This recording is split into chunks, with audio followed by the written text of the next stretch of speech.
Madam Mayor, it is 6:04 and we are live. Thank you, everyone, and good evening. Welcome to the August 2nd, 2022 regular City Commission meeting. Madam Clerk, will you call the roll? Yes, Mayor Betty Resch. Madam Mayor, we're not giving either. There's some Vice back Mayor chatter. Christopher McVoy. Well, it needs to stop.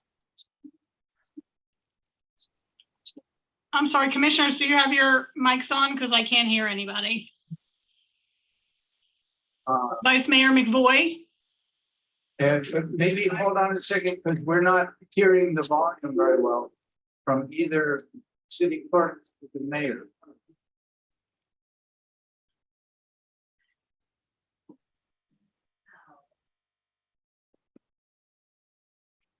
Maybe try again, Madam City Clerk. Can you hear me? It's faint, but we can hear you. Can you Okay, hear I'll me? speak up. Vice Mayor McVoy, Here, Commissioner Sarah Maliga, Present. Commissioner Kimberly Stokes, Here. Commissioner Reynaldo Diaz. here. Okay, I just want to start the meeting by apologizing to everybody that I have to appear by Zoom, but that's all I can do right now. And from time to time, I might be cutting off the camera, but I will always come back. So tonight, the invocation or moment of silence is going to be led by Commissioner Malega.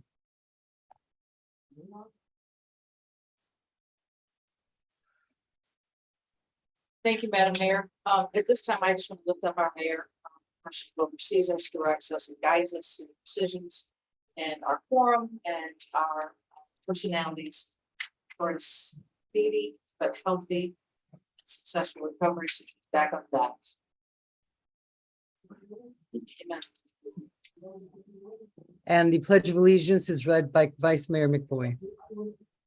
I pledge allegiance to the flag of the United States of America, and to the republic for which it stands, one nation, under God, indivisible, with liberty and justice for all. Madam Clerk, are there any additions, deletions, or reordering? There are a few, Madam Mayor. Presentation B, the presentation on mental health. America's Bell Seal has been moved to August 16th as one of the presenters is in the hospital. What if she's next door to you? Unfinished business. Unfinished business A, ratification of resolution number 51-2022 appropriating funds for the Bohemian lease agreement payment, and new business E, an overview of the Gulfstream Hotel project. Economic incentives brought forward by the Vice Mayor were added to the agenda. Okay, Madam Clerk, I just have a question about the Bohemian. Why is that an add-on? I believe the Vice Mayor asked that that be added on to discuss more in depth. Didn't we vote on this already? I could step in. The Bohemian was a special meeting last Thursday, and there was a little over 24 hours public notice of that. And so we wanted to make sure the public had more notice in case anyone from the public wanted to speak on that. So it got added to this agenda last Friday so that the public had an opportunity to see it and you all could consider that issue again. Do we have to revote? You should. I'm suggesting that you ratify your previous decision just to be on the safe side. Thank you. And number E, is it the Gulfstream issue? Why is that an add-on? That was requested by the Vice Mayor. Is it an emergent? Is it an emergency? It is timely relative to the ongoing negotiations. And I asked for something to be read at the Thursday 24-hour notice meeting, and the city attorney welcomely suggested that it would be wiser to put that on the August 2nd meeting. Well, it's my recollection that you tried to put it on at the meeting last week, correct? I don't know if I tried to put it on. I asked for something to be read that's been presented to the commission for a long time, but has never been put out to public.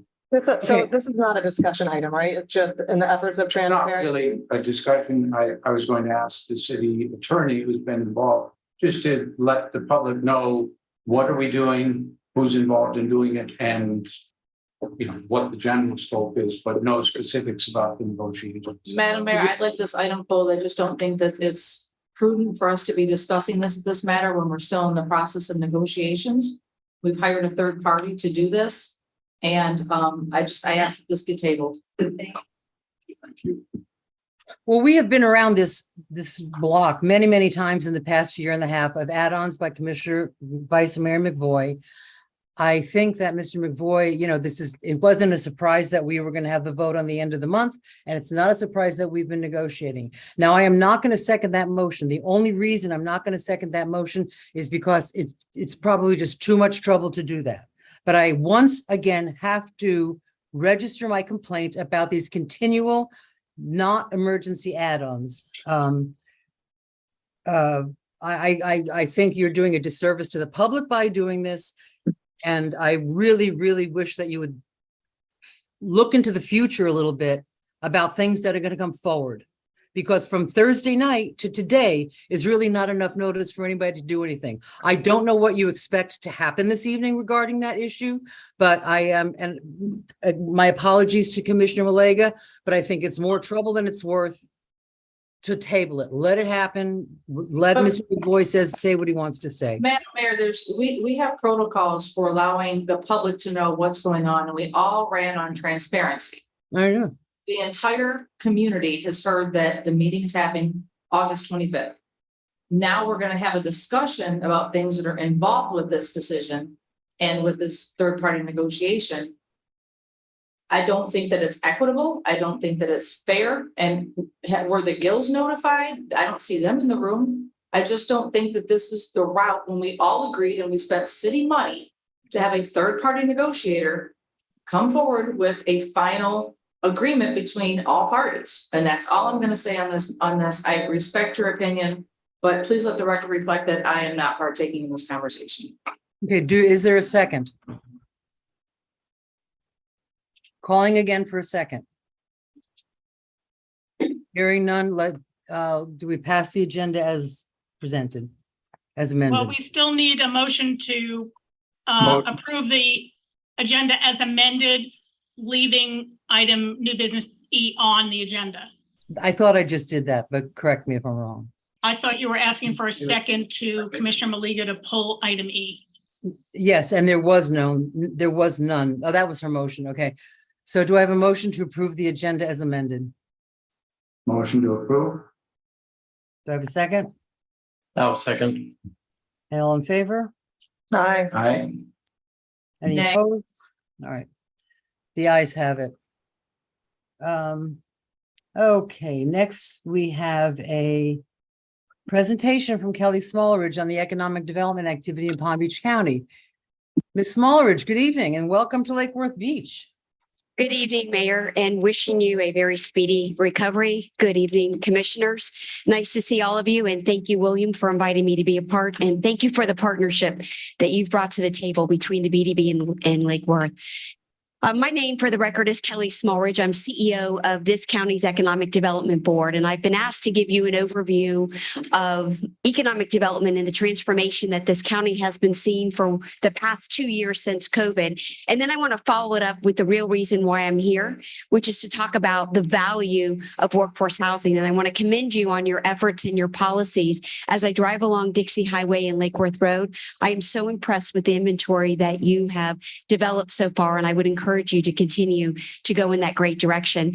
Also, by way of background, the BDB is the county's Economic Development Board, 40 years old, a public-private partnership covering all 39 cities. As CEOs come into this county and they're looking to relocate, whether it's from the Northeast, internationally, or an existing company growing in our backyard, you can see from the PowerPoint slide before you, these are the very confidential and complementary services that we provide every day on your behalf and on behalf of 38 other cities.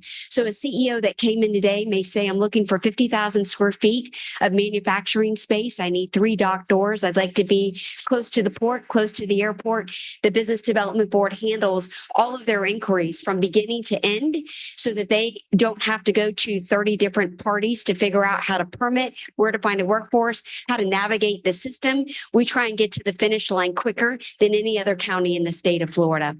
Here's a snapshot 42 is now the average age. Also wanted to let you know that Lake Worth is not foreign to me. I grew up in the village of Palm Springs, practically born and raised, and spent the majority of my time here in the city of Lake Worth. So this city is near and dear to me. I remember the average age being 75, and now we're down to 42.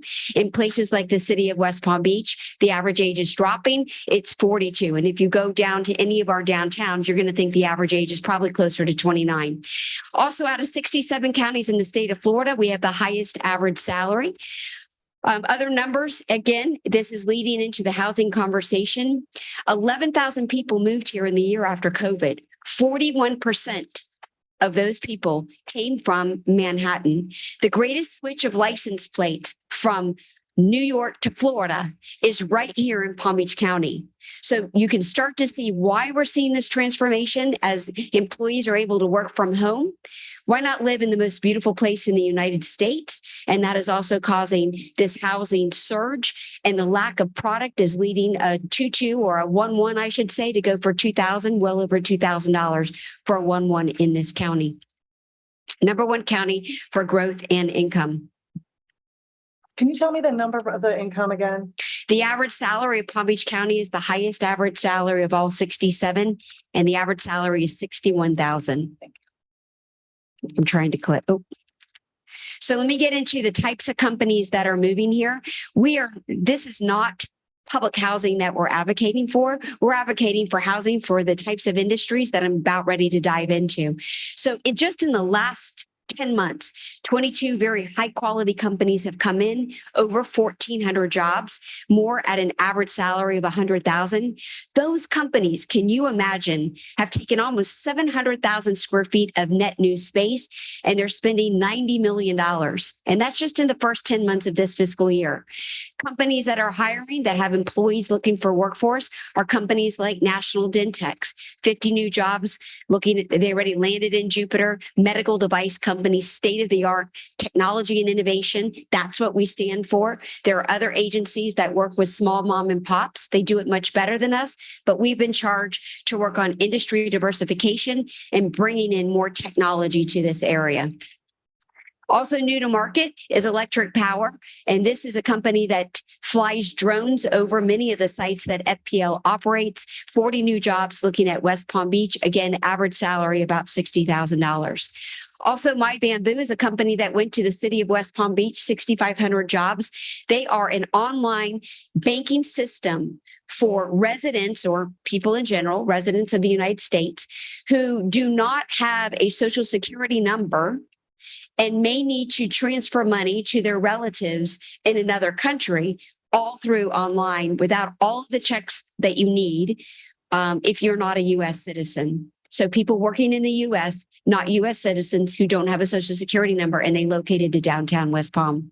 Another company new to market, creating employees. Again, why we need great workforce housing inventory, 200 new jobs. This company is one of the largest providers of the soft gel caps. You have hard capsules, like a Tylenol hard pill, and then you have the soft capsules.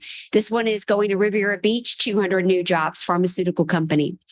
Also, another company called Percepto, technology and innovation, drone industry. They're going to Riviera Beach and 11,000 square feet. You've heard about the Wall Street South Initiative. This is the movement of financial service firms to Palm Beach County. Remember, for hundreds of years, this county has been built on tourism, real estate, and agriculture. During COVID, we were at a 14% unemployment rate. Today, we are at 2.3. Why? Because we had an economic development strategy that was focused on this, so that when one industry had a little blip on the radar, like tourism, you have all these other industries that are here to sort of carry the economy for Palm Beach County. Along with some of the financial service firms that are moving here, you're going to get ancillary companies like Uvo out of Manhattan. This company has a very high-level museum-like storage facility. One went to Westgate and one went to unincorporated West Palm Beach, and it is the storage of high-level art collections and jewelry that belongs to some of the residents that are moving in from the Northeast.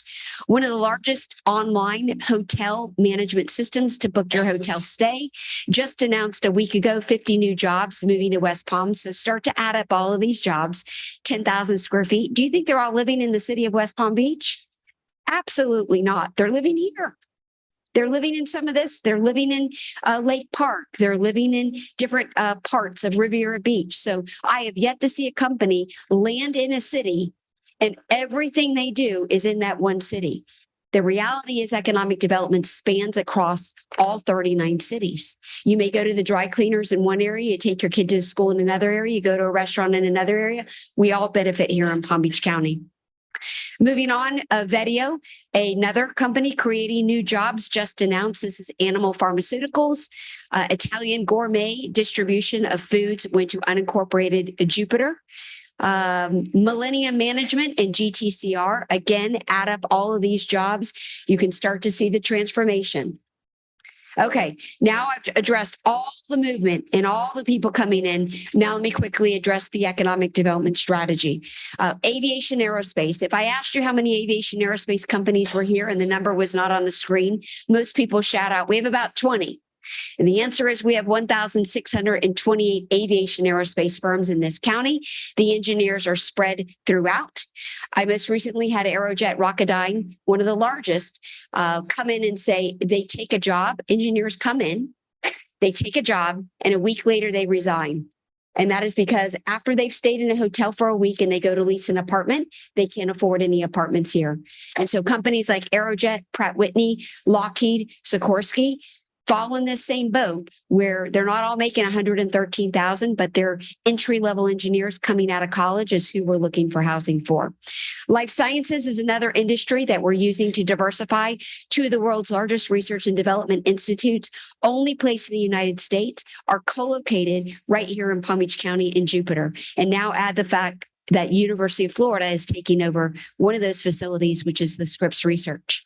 If I asked you how many life science companies were here, most people would say, oh, we never really saw the value of bringing Scripps here. Well, I'm here to tell you that there are 711 life science research and medical device companies that are located here. You can see the number of healthcare companies, the 80,000 jobs. You can see the average salary. And you can see that we're leading the state of Florida as the healthiest county in the state. And you can see all of the hospitals and medical facilities that are interested in expanding. And healthcare is a big issue when it comes to expanding and relocating companies. I think that the future is bright for these types of jobs. These are, again, hiring research scientists. Average salary at Scripps or Max Planck is about $70,000. So they're not buying 4-3 homes in Wellington. You know, they are looking, and a matter of fact, are considering building some workforce housing on their site in Jupiter. They are so desperate. In addition, the university presidents have also band together, and they're looking for density and intensity and height in order to make this happen. And so the universities are even coming forward saying our professors can't find jobs. We're big with corporate headquarters, over 463 corporate headquarters in Palm Beach County. You can see some of the big names, and then you can see the broader picture. The city that has the largest number of corporate headquarters in this county is Boca Raton. Access to Fort Lauderdale and Miami Airport, as well as the private airport, weighs in. CEOs look at all A-rated schools. That's a big deal. Good healthcare. And they look at recreation, dining, entertainment, as well as hotels. Another industry that we're after is information technology, over 2,000. And you can see IT companies spread throughout Broward, Miami-Dade, and Palm Beach. Again, a good reason that these employees are looking for workforce housing and in that range of about $65,000 to $80,000. Other recent wins I'm in sorry, IT. Madam Mayor, that's time. Would you like to extend it? How much more do you think? I've got about 5 minutes. We're okay with it. I'm not sure if the mayor. Go ahead. That's fine. Thank you. Moving on, look at the manufacturing industry and the jobs that are necessary there. And when nobody thought that Belglade would ever get any economic development, we landed a 200,000 square foot build-to-suit project in Belglade. Wall Street South is real. Over 96 financial service firms have moved to primarily West Palm Beach. And the spill out, you think Goldman Sachs employees making whatever they're making, their average salary, are all going to West Palm? No, they're not. They're all looking for different opportunities. Here are the 96 that are fairly recent, that have come in the last 5 years. And I think this slide probably represents the greatest transformation of our county and why so many apartments are going up in the downtown core. You can see two other Wall Streeters that have moved to the area, other recent wins. I don't want to continue. This one is 621 to 27-year-olds, all making $60,000 a year. Every single one of them, or at least 80%, are looking for apartments. And this is only phase one of New Day USA.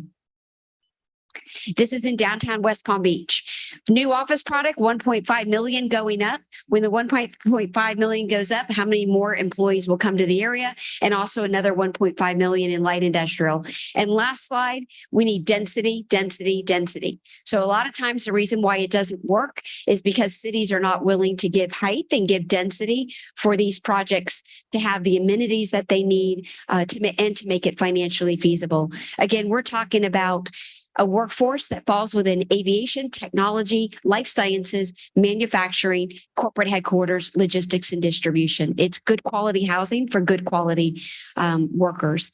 It adds customers to your downtown, and I can't think of a better way for a city to have vibrancy and energy than to bring this workforce into Lake Worth. So I'll stop with that and answer any questions you all may have. Amenities like hotels. I know you're considering the Gulf Stream, your shopping, your dining, your beaches, your parks, your recreation, your schools. The health and safety of this area are all items that CEOs look for and analyze when they decide whether or not their employees are going to be showcased to this area and whether or not they're going to select this area. I have a quick question. This all sounds really amazing, bringing in new development, new employees and revenue for our city. As the county was developing this plan, were they worried at all about the displacement of the people that live here currently and that can't afford to compete with all these new? They were, and they still give serious consideration, but I will and evaluation to that, and that is a very big topic. However, a lot of these sites have been sites that have either fallen into a property that's been run down. West Palm had a lot of rundown properties. And Riviera did as well. Lake Park had some. So I always say the BDB is not here to push for the rezoning of, let's say, 10 or 15 low-income housing sites. You all are the design and engineering and policy, and we are the sales and marketing arm. So if you don't want those people to be displaced, then you don't rezone it to the higher density. However, a lot of cities and vast majority have come and said, Kelly, we want good vibrancy and energy. We want our restaurants and retail and our hotels to be filled with people and people who can spend money. And that's going to take a workforce that's making at least the average of this area. So cities that have had good downtowns are the ones that have really strived for this type of workforce housing. Any other questions? I do. As somebody who's a small business owner in the downtown, I thank you for your vision and realizing that when people put their life savings into investing in the community and they have employees and they're paying, into the community, we have to think about how they're going to keep those doors open. And there's nothing wrong with workforce housing. It's something that's desired and need. And I know that we've talked about it many times. And I'm all about creating new energy in the city, and also being able to attract more businesses. To why do I choose Lake Worth Beach? Well, you just gave us an abundance of reasons on why we have to focus on workforce housing to get more businesses to look at Lake Worth Beach. So thank you for coming in. Thank you, William, for putting this together. Absolutely. Thank you. Yeah, Ms. Smallridge, thank you so much. I've had the pleasure of attending, recently one of your meetings and when Mr. Waters was speaking, and the work that you do is largely invisible. And we really appreciate the fact that you do bring all this business and vitality to the county. Thank you so much for your time tonight. Thank you.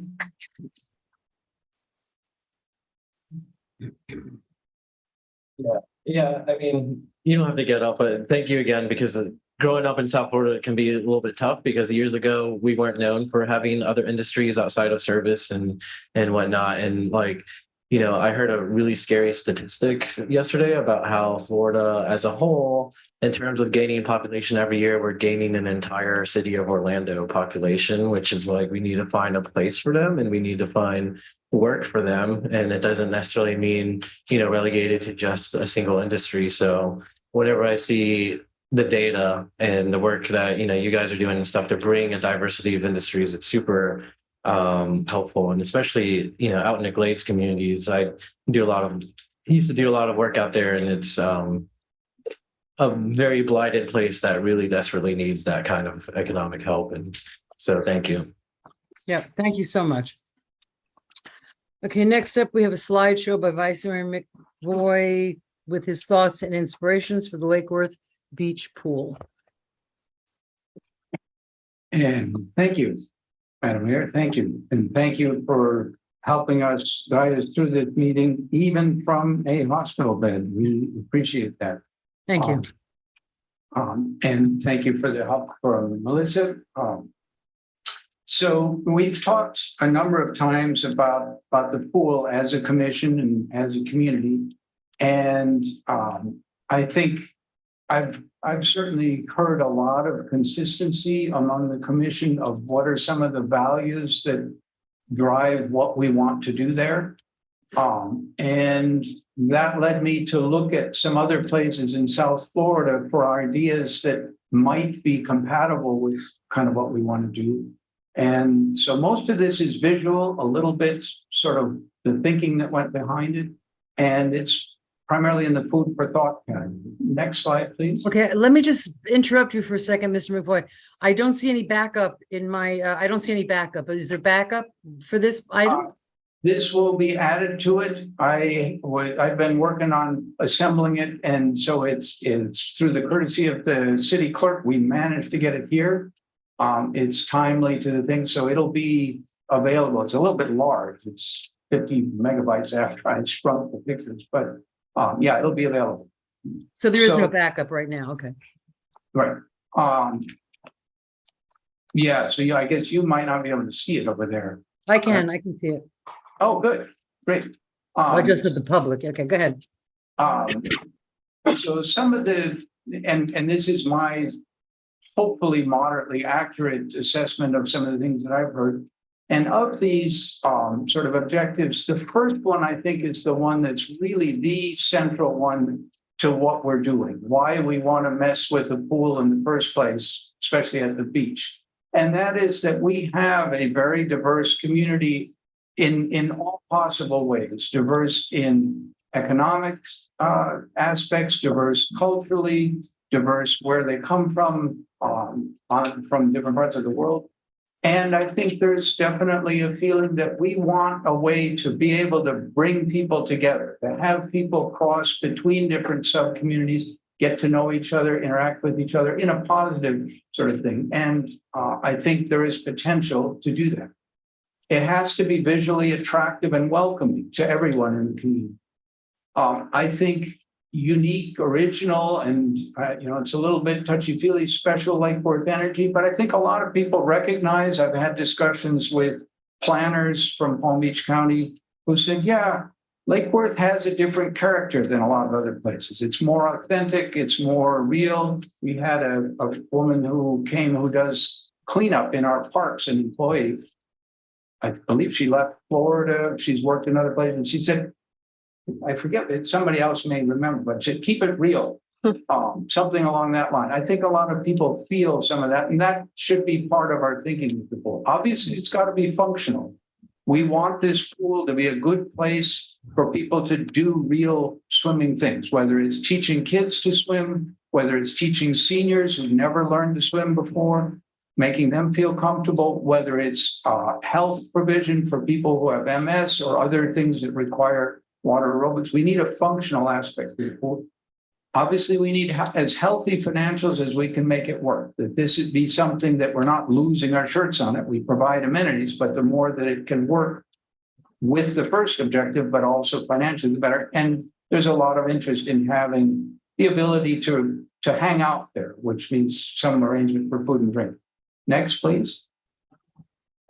So the approach that I think I was very pleased to hear Commissioner Malega at one of our recent meetings suggesting, let's be very open in thinking about how we finance. And And that was music to my ears. I think, and I don't know whether one likes the term noble objective, but an objective that goes beyond just a place to swim. One that we consciously wanted to achieve certain goals in the community. If you add to that a visionary design for it, I think there's a good chance that we can find creative ways to fund it. Next, please. And with that, that means that our approach has to be both functional pool, that it actually does pool kinds of things, and it has to be very attractive. I'm going to suggest that there's perhaps a slightly different way to achieve those two than what we've been thinking about. And next, please, is on the functionality, focus that on the pool. That's where your pool things happen. The attractiveness, focus that more on the surroundings to the pool. That's where you do the things that pull people in. Next, please. So here are the inspirations that I look to. 3 of them. Guanometer's Restaurant in Jupiter, which doesn't have a pool. Park and Ocean concession at the Hugo Burke State Park in Fort Lauderdale that also doesn't have a pool. And the Venetian Pool in Coral Gables. One might wonder, well, why the first 2? Because they give ideas of what one might be able to do on the deck surrounding the pool that increase the attractiveness, bring people in, and have some economic aspects to them. Next, please. As you look at the pictures, these are elements. We're not going to do anything, that's a straight copy of any of these places. That's not possible. But what we're looking at with these is what elements might help us in our design process. Varied elevation is a key of all 3 of these places. Textures and materials. What do you make your surfaces out of? What do you make your vertical surface out of? Pathways become critical. Vegetation, we've already talked about a lot. I think some of us would like some native vegetation. I think we should be flexible, native plus attractive, recognizable tropical one. Got to have some palm trees. Lighting is a big deal. And what you do with the buildings itself will make a difference. Next, please. So now we'll jump into, I think it's about 3 or 4 slides from Benavides. It's very much of a nighttime place. I have not been there during the day. I suspect it's pretty good during the day too, but I happen to drag the family there at night. Next, please. And you see it has a very warm feel to it. That's the natural lighting. I wasn't using any flashes or anything. That's just what it looks like. It has a rustic sort of feel to it. It has a lot of varied textures. This was designed by a landscape architecture firm, and can't remember if they're based in West Palm or Jupiter, but it was a local firm, put a lot of thought in. Next, please. And you'll see a consistent element of a lot of it is shade becomes a big deal, whether it's by vegetation or umbrellas over tables, lighting, big deal, surfaces, again, elevation. They're not much in the way of elevation changes, but they make a difference to it. Next one, please. Now we're moving to Fort Lauderdale, the Hugo Burke State Park. This is very rustic, very low key, a lot of sea grapes that give shade to it. At the time that I went and took some of these pictures, there was actually a very upscale wedding happening, which I crashed and talked to the wedding planner. And she said, go ahead, take pictures. And it shows that you can do, you can combine things from very different communities in the same place. Next, please. Also, a lot of emphasis on lighting. Those were some of the decorations for the wedding. The planner told me that they wanted a natural element. They wanted an outdoor element to it. But, talking to people, it was clear this was not a rustic wedding. This was a pretty fancy wedding. Next, please. Now we're moving to the last of the 3, the Venetian Pool in Coral Gables. If you ever have a chance to be down there, I can't recommend enough, just wander in. They were very hospitable. They said, go ahead and go in. I said, I'm here from another city. Can I take pictures? And they said, help yourself. Didn't charge us admission even. Venetian Pool, what you see is that the edging of this, some of the pool, it looks like a regular pool edging. A lot of it does not. Looks more like a lake or a beach. Next, please. It's got an island, very irregular surface to that island, not in the middle of it, but toward one edge. The area in the foreground is 2 feet deep, kid area. Next, please. This is what faces onto that kids area, and we'll see a little bit more of it. It's a little hard to make out, but there are about 3 steps there. There's a level area underneath the pergola, the Pecky Cypress pergola. There's 3 steps coming down, maybe 4 going into the water. The adults were all sitting along those steps, looking at their kids going in and out of the water, sometimes helping, sometimes not. And then up a little further up, there were tables, they had food, so people were going back and forth between. Next slide, please. This is what those steps look out on. So you could be right next to your kids and hanging out some.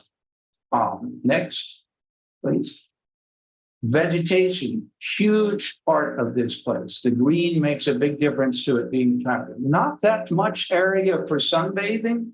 And that's a thought I would keep. I mentioned it to CPZ when we met with them yesterday. Sunbathing, I suspect, can happen pretty well at our beach on the ocean. This space, our deck space around the pool, we may want to concentrate more on other activities, pulling people together, food, certainly some space for sunbathing. Next, please.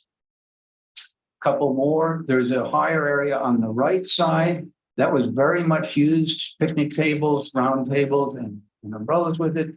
And on the left, that's sort of, actually it's quite close to that. Again, some of the edging there looks like a traditional pool, but we'll see later on that the texture of it is very different than traditional pool decks or modern pool decks. Next. And this is just a little bit more of a feel of the buildings. The building feel definitely has an influence. Again, shade for the eating area, one of the eating areas. Madam Mayor, that's 10 minutes. All right, can I have 2 more? We're on our last 3 slides, I believe. Sure, 2 more is fine. And some of the elements, again, that I mentioned, as you look at these, and hopefully you'll have leisure to view the backup later on. Textures is a big deal. Materials that they use, they aren't very fancy materials. It's not a expensive looking. It probably was not totally cheap to build, but it's not fancy. It's also, I think, relatively easy to keep it up because the surfaces are more rustic and don't require, brass polishing kind of approach. A little kids pool that's elevated above the big pool in the lower right corner. Just some details there of different things that the steps, how they were done. It's probably hand-formed concrete, similar. There's a seating area. Next. One thing that blew me away when I got on Google Earth and I said, well, maybe these other places have no relevance to us because they're totally different in size. So I measured them out. Turned out that they're all very similar in size. And a key piece that popped out in looking at Google Earth that I didn't realize as much when I was there in the Venetian Pool one is that the edge that makes this place so attractive is very thin. It's only about 10, maybe a few places, 20 feet deep. It would fit in our space. Probably help if we expanded a little bit to the west where the current pump house is, but that's very doable according to CPZ. So all of that atmosphere that you saw at Winopolis is in a space that's much smaller than our space. So it can be done. Last slide, I believe. And just a thought, and one more click. There we go. That's our goal. Make a place that everyone feels comfortable and that people want to come. This place, Venetian Pool, gets tourists from all over the world. It really pulls people in. So, and there's my thoughts. Thank you. Thank you very much. Now we're at commission liaison reports. Let's start with, District 1. So where to start? I ran around the entire city today, so my head's a little spun. I too have met with CPZ today. Pretty much told them the only thing I'm worried about are the programs and the funding and the business plan to make sure that it's viable for the next 40 years to go. As far as design, as long as it's a hole with water, I'm going to be happy. We are still working on the Sunset property and zoning change there. The city manager and I and William Waters met with Murray Hills today. They were very excited to have one-on-one time with Mr. Waters and I and Carmen. And I want us all to keep the mayor in our thoughts and prayers for a healthy recovery, so she's back soon. Thank you. 2. Just very short. Also, likewise for speedy recovery. Hope everything works well. We'd much rather have you sitting here than in a hospital, and I Me too. suspect you feel the same. The main thing that I'm going to say is, I had a call from Phil Donovan, who was a longtime employee of the water plant and also very active in professional development of water professionals around the state. And he regrets that he did not have a chance to get in touch with the city manager for a proclamation, but August is Water Professionals Month. And we have a very sophisticated team of folks that run our water supply. They're both shallow well with lime water treatment and reverse osmosis to blend those two. And they do a good job. So I'd like to recognize them. Thank you. That's it. Thank you. Next, 3. I don't have anything prepared, but like all of us, I did meet with CPZ yesterday as well and emphasize the importance of functionality and being able to have summer camps there with interesting things for our children to do, and that we need to have a design that allows for us to take advantage of our summer camps during the summer when our tourism is slow during the day and it's hot. People aren't really trying to go to the beach that much anyways, while having opportunities in the evening and elsewhere for other types of. So I think they're hearing a lot of the same things, that we want it to be able to be designed so that it can be flexible and fit a bunch of different needs. So it was they're a very professional group of men. I enjoyed talking to them. Yeah. They had lots of ideas. There's a lot of back and forth there. So I'm looking forward to it. I think there's going to be, after they meet with all of us, Cameron, if you could remind us, there will be some sort of coming together public moment. That's correct. They're gathering your thoughts and your ideas and putting it to a comprehensive document to report back. Okay, yeah, so I appreciate you sharing your thoughts tonight publicly, so everybody gets a chance to see where you're thinking and how aligned we may or may not be, but I think we're pretty aligned. It is challenging having the sunshine that we all have to work under. I believe it was the purpose of the sunshine is because they didn't want governments doing like backroom deals with private industry. So I want to keep that in mind, that full transparency is letting the public know what we're doing, how we're doing, what we're thinking about, and giving notice. But pushing the information out there, I think, is a key part of that. Thank you. More to come from the pool. Thank you very much. And last but not least, Commissioner Diaz. Thank you. Yeah, I'm probably in the minority of electeds. I think sunshine law is a really good thing usually, but I expressed my frustration today with CPC. Like, this is one of the things where for the pool, I wish we could get together and plan, especially the financial aspect. And so thanks for the presentation and the opportunity to talk about it, and hearing everyone's comments. I kind of feel like I'm breathing a sigh of relief, because it sounds like we're all kind of aligned in terms of accessibility. And Commissioner Malega, I kind of said the same thing. I'm like, in terms of design, like, they do great work. They have an amazing team. And I think our end is, let's find a path of least resistance to get something open as quickly. And I think that path involves, what Commissioner McVoy kind of suggested, a balance of historical Gilded Age architecture with some natural. The natural stuff seems very deployable and cuts back on building, if you will. We're living in a tough time in terms of building materials and being able to get these things out quickly and expense. So looking forward to working together and finding a path of least resistance to get something up ASAP. Similarly, TPA meeting and mobility things, a lot of things going on. I don't want to spoil the surprise, but some things got moved up, like ADA work on our sidewalks and whatnot. Some, lots of things, streetscapes, getting a plan together. Because just like the pool, just like the hotel, we're looking at a future of Lake Worth Beach, and we want to be prepared for it. And seeing the industry and the numbers from Kelly's presentation, there's a lot of good things. I know it's really trying and really difficult right now, and housing is certainly a big issue, but I feel, we'll come out of this on the other end with something better. Thank you. I think there's a lot of, I'll talk last. I think that we all have, I was looking at the slides from Commissioner McBoy, and, I think there's a lot of consensus on this dais about, we've already talked about a lot of these things, shade, that sort of thing. So I'm glad to see it. I have not yet been able to meet with the CPZ, but as soon as I can, I will. One thing I'm concerned about, I read in the paper today, federal court has upheld the ability to continue conversion therapy on LGBTQ kids. It was challenged and the city's lost. And so now that terrible, in my opinion, terrible conversion, trying to convert gay kids into straight kids is allowed. The reason I'm bringing it up legally is that those are lawsuits that the cities had to defend. We have a similar ordinance. And my question, it's not a pop quiz, Glenn, but my question that I'd like us to look into is it time to look at that ordinance before we get sued? So we don't have to, we'll lose, apparently, again, Glenn, you get back to us, but it's concerning. I would hate to see us vulnerable to a lawsuit that we obviously won't win. Just lastly, I just want to give people an update. I know people I've never appeared from the hospital before.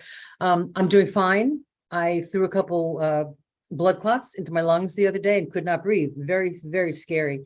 I want to thank Station 91. Those guys are brilliant. They were there in just minutes, whisked me off to JFK.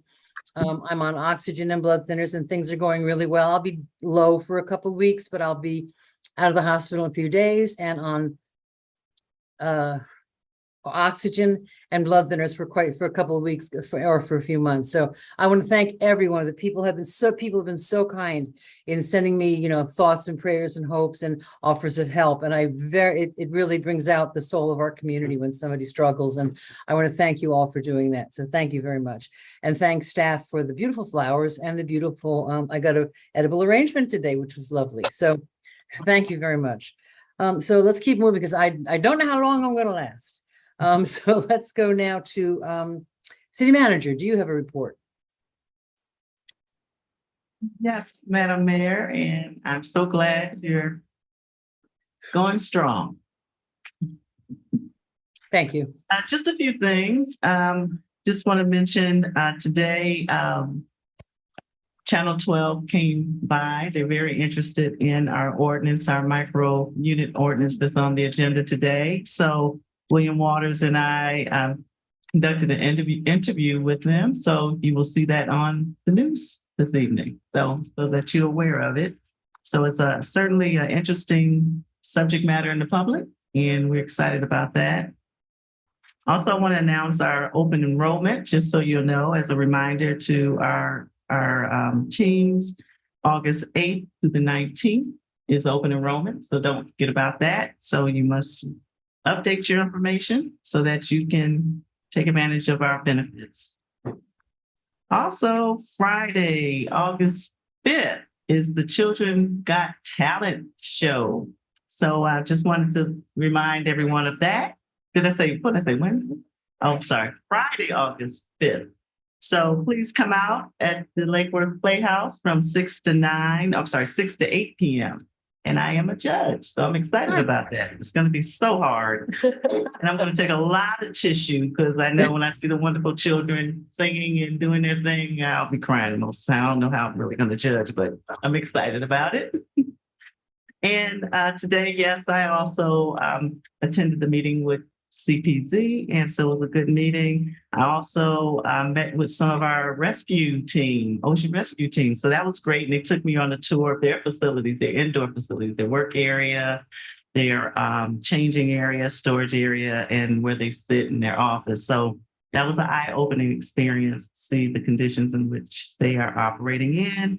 And they gave me a great tour of the existing pools. That was really good. So yeah, they have good information about the history of the pool. So it was a nice meeting with them. So that concludes my report. Thank you. Thank you very much. Now, public participation of non-agenda items. Madam Clerk, do we have any?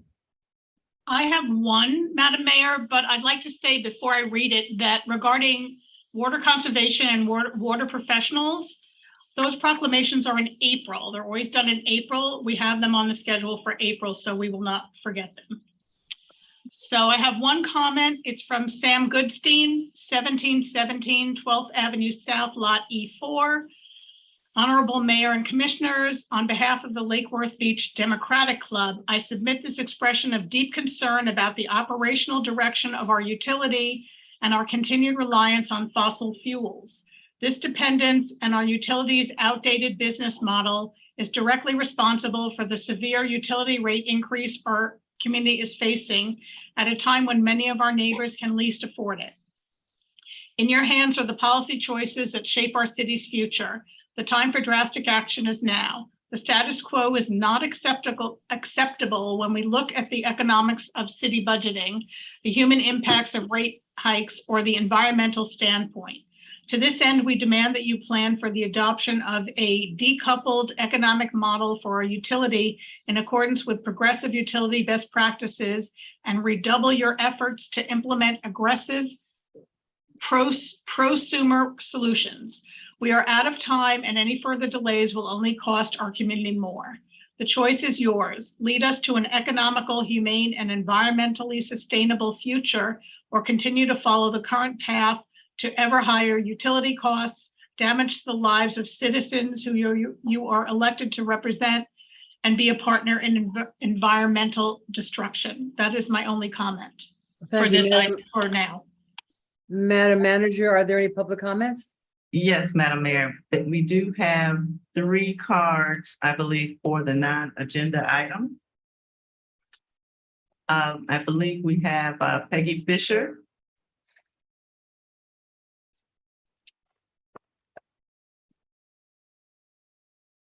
Good evening. Peggy Fisher, 508 North A Street. I wanted to make a comment about the pool. Y'all have graciously brought it up, but not as an agenda item other than a presentation. The previous commission had designated $6 million of sales tax money be set aside for the pool.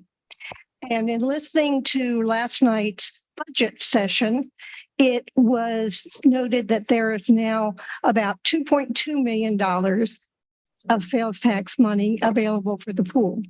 In the interest of transparency, since every one of you were at that meeting, I would expect you all to address the shortfall that now exists in money for the pool. And it's great to have ideas and want a pool, but you got to have the money, and you've been using the money to pay for other things. So I think it's very important that the public, especially those who very adamantly want the pool, be made aware that the money is not there. Thank you.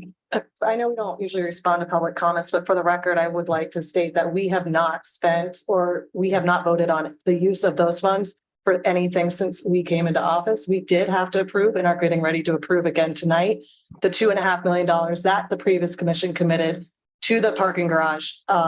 So we are in a place where there were a lot of things allocated with that penny sales tax money, and now we're here and we're paying the bills, and what may have been perceived in the community and what we had perceived taking office wasn't the reality. But we have not voted to use any penny sales tax money for anything while we were on this commission. Correct. Thank you, Ms. Stokes. And I want to add to that, Ms. Adams, we also were under the impression that there was $6 million, and the look on all of our faces when we found that that was just actually a fantasy. We were very disappointed. So we share your concern. Thank you. Thank you, Madam Mayor. The next person is Greg Richter. Good evening. Good evening, everybody. Hey, first of all, just real simple. I came up here to say thank you. Saw this in the paper last week, and I actually watched the meeting last year. I don't know if you recall, it was the first time I spoke to the 4 of you and the mayor and the you 3. Sorry, you weren't there. And you weren't sure whether to do this or not. And I really pleaded with you to do it, and you did it. I want to say thank you very much for doing that. And it was really nice to see this come to fruition. Great presentation on the pool. I got an idea for money for you. Hot dog. Do yourself a favor. Go to North Palm Beach, see what they're doing on the funding there. I understand that is their number one source of revenue up there, and it's a great facility. North Palm Beach Country Club. It's owned by the city. It's a pool, golf course. There's a lot that you can do there. There's your money. And I do love that pool down in Coral Gables. The other one's at the Biltmore is really cool too. Thank you. Okay, next question, Mr. Townsend. Does your matter concern non-agenda items? I wasn't sure. Well, I feel like the very first person that's going to be spoke about. Okay. Oh, all right, well, thank you. Taking off the list, I just want to look big fist onto the mayor. Good luck, mayor. We're all home. Thank you, Mr. Townsend. Next time, I'm sorry, Todd Velez.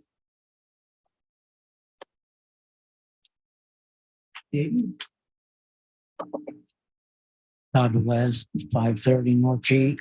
I wanted to, well, first, in 2 months, we'll have our pumpkins. They are, the seeds have been planted. So we'll have Lake Worth will be enjoying a pumpkin patch here in Lake Worth.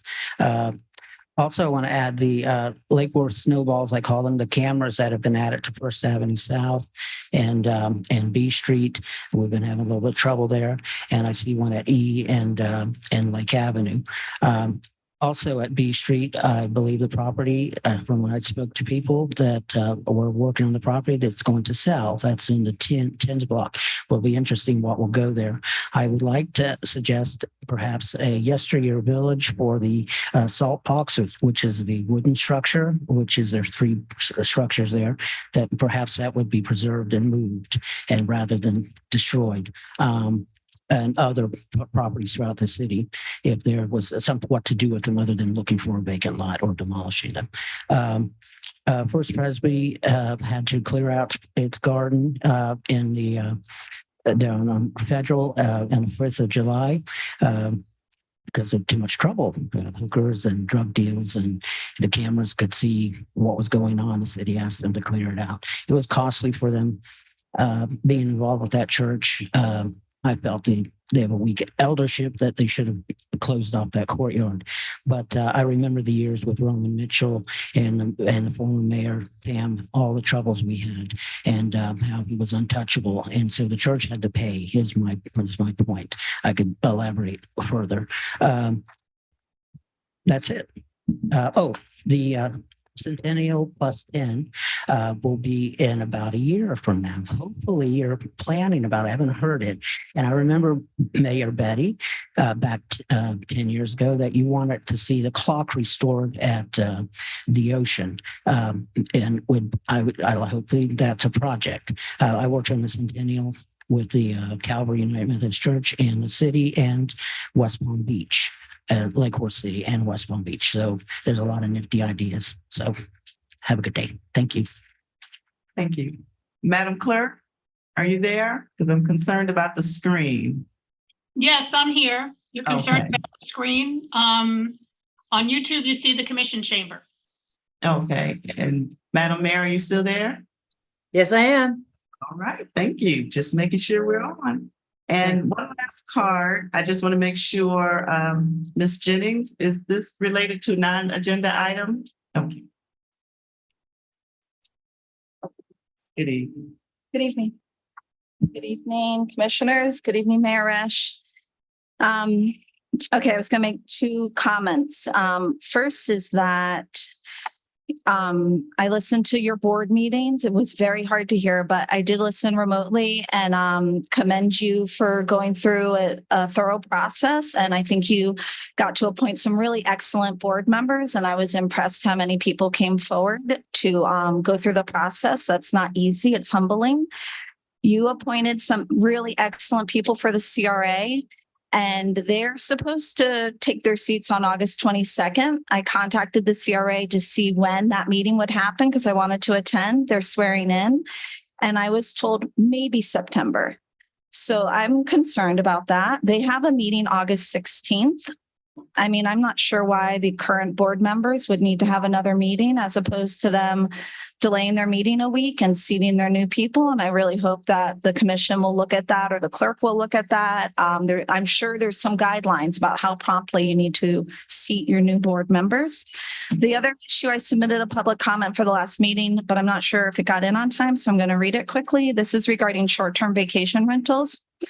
At the city workshop last month, the issue of short-term vacation rentals was discussed. During that workshop, staff explained that they're not permitted in the zoning areas where they're being operated. Staff also said the law is not being enforced. They're intentionally allowing this illegal use to continue in our residential zoning areas. Selective enforcement of zoning law is problematic and unfair. I am requesting that the commission ask staff, are there other similar situations where they are allowing widespread illegal uses in our zoning code? We know that investors are buying homes in areas zoned for residential use and renting them essentially as motels. They just call them Airbnb, and somehow that has given them a pass. The zoning code should be fairly and equally enforced. Short-term vacation rentals are damaging the fabric of our neighborhoods. They are contributing to the housing crisis. I hope this commission will take a stand, keep the law as it is, and start enforcing it. Thank you for your time. Thank you. Madam Mayor, that concludes the non-agenda item comments. Thank you very much. Now we have the approval of the minutes. Do I have a motion? To approve the minutes? Approve the minutes? Yes. Yeah. Second. Seconded by Commissioner Stokes. Okay, all in favor? Aye. Aye, thank you very much. Okay, now we're getting into the the Bohemian, the ratification of 51-2022. Do we want to have the presentation that we had? How do you want to handle it? Mr. Attorney?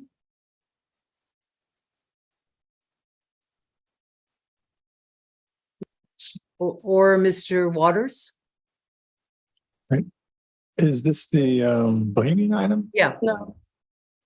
This? Electronic filing of campaign reports. No, Oh. I'm sorry. We have unfinished business on the additions. Okay. So that's what's next. That's what I was confused. Right, that's, yeah, okay. So Madam Clerk, help me here. I'm a little disadvantaged. What's the next one? Is the The Bohemian? next one, you are correct. Okay. This is So the it's- ratification for the Bohemian, Right. So does staff want to make a presentation? This has been done before, but the notice apparently was faulty. So let's start with a motion. Do I have a motion to ratify it? I have some commentary that comes before after the motion. I'm sorry, I can't hear you, Mr. McBoy. I would like to comment. I'm happy to do it either before or after the making of the motion. Right. Well, sometimes you do, motion second, then we can talk. We're flexible. So do I have a motion? Motion made by Malika. Thank you. Seconded by Stokes. Stokes. Okay, discussion? Madam Mayor, apparently the city manager has, I believe, another comment card. Yes, we do have one comment card on the Bohemian ratification. Oh, okay. Well, why don't we have that first, and then the commission can chime in. Okay. Ms. Jerry?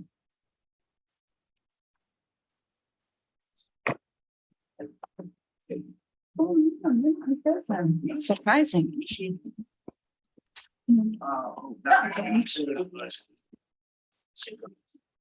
Thank you. Good evening. I thought everyone would be here to speak on this issue. We're here. What? Is that the mayor? She's here. She's listening. Sorry. Can you restart my time? I did, Ms. Jennings. Thank you, clerk.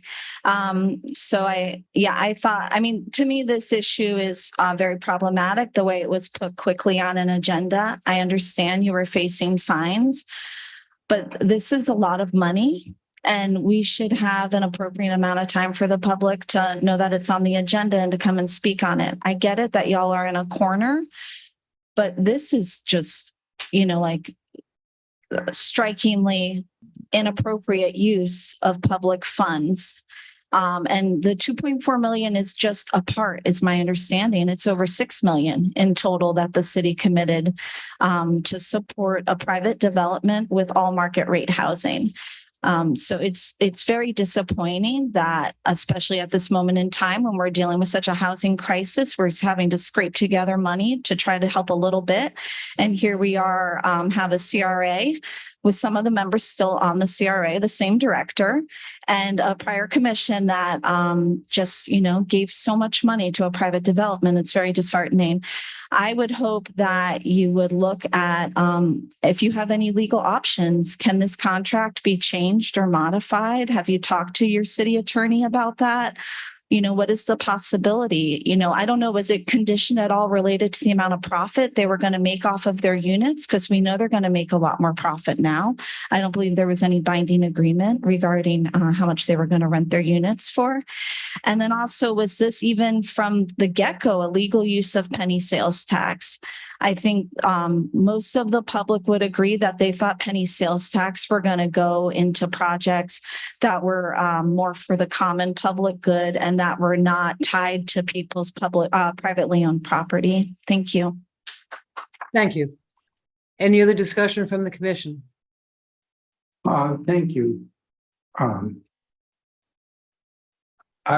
So the way that this came about, as far as I've been involved with, is on Wednesday, I got a call and was told that all the commissioners were getting a call that said, can you come in tomorrow? We have an item that needs an emergency vote on it. And I can't remember whether we were told at that time or whether we told once we got here, one of those two. We were told that, look, we need to approve an agreement and we need to approve paying $2.5 million. And if we don't, the city will be paying $500 a day in late fees. That's kind of a pressure situation. So we're all called in on short notice and given that information. And I think, I can't speak for the other commissioners, but I felt a bit like a deer in the headlights, like, wow, this is a contract that the previous commission put together. I don't have any option to ask around. Is this contract something that we have to agree to? Are there any options to change anything? What is the full cost? I did the calculation at the meeting on the fly with the information that was provided at the meeting. There was no backup for it. I heard some comments earlier that there was this, concern in the community. What happened to the penny sales tax? We thought we had $6 million.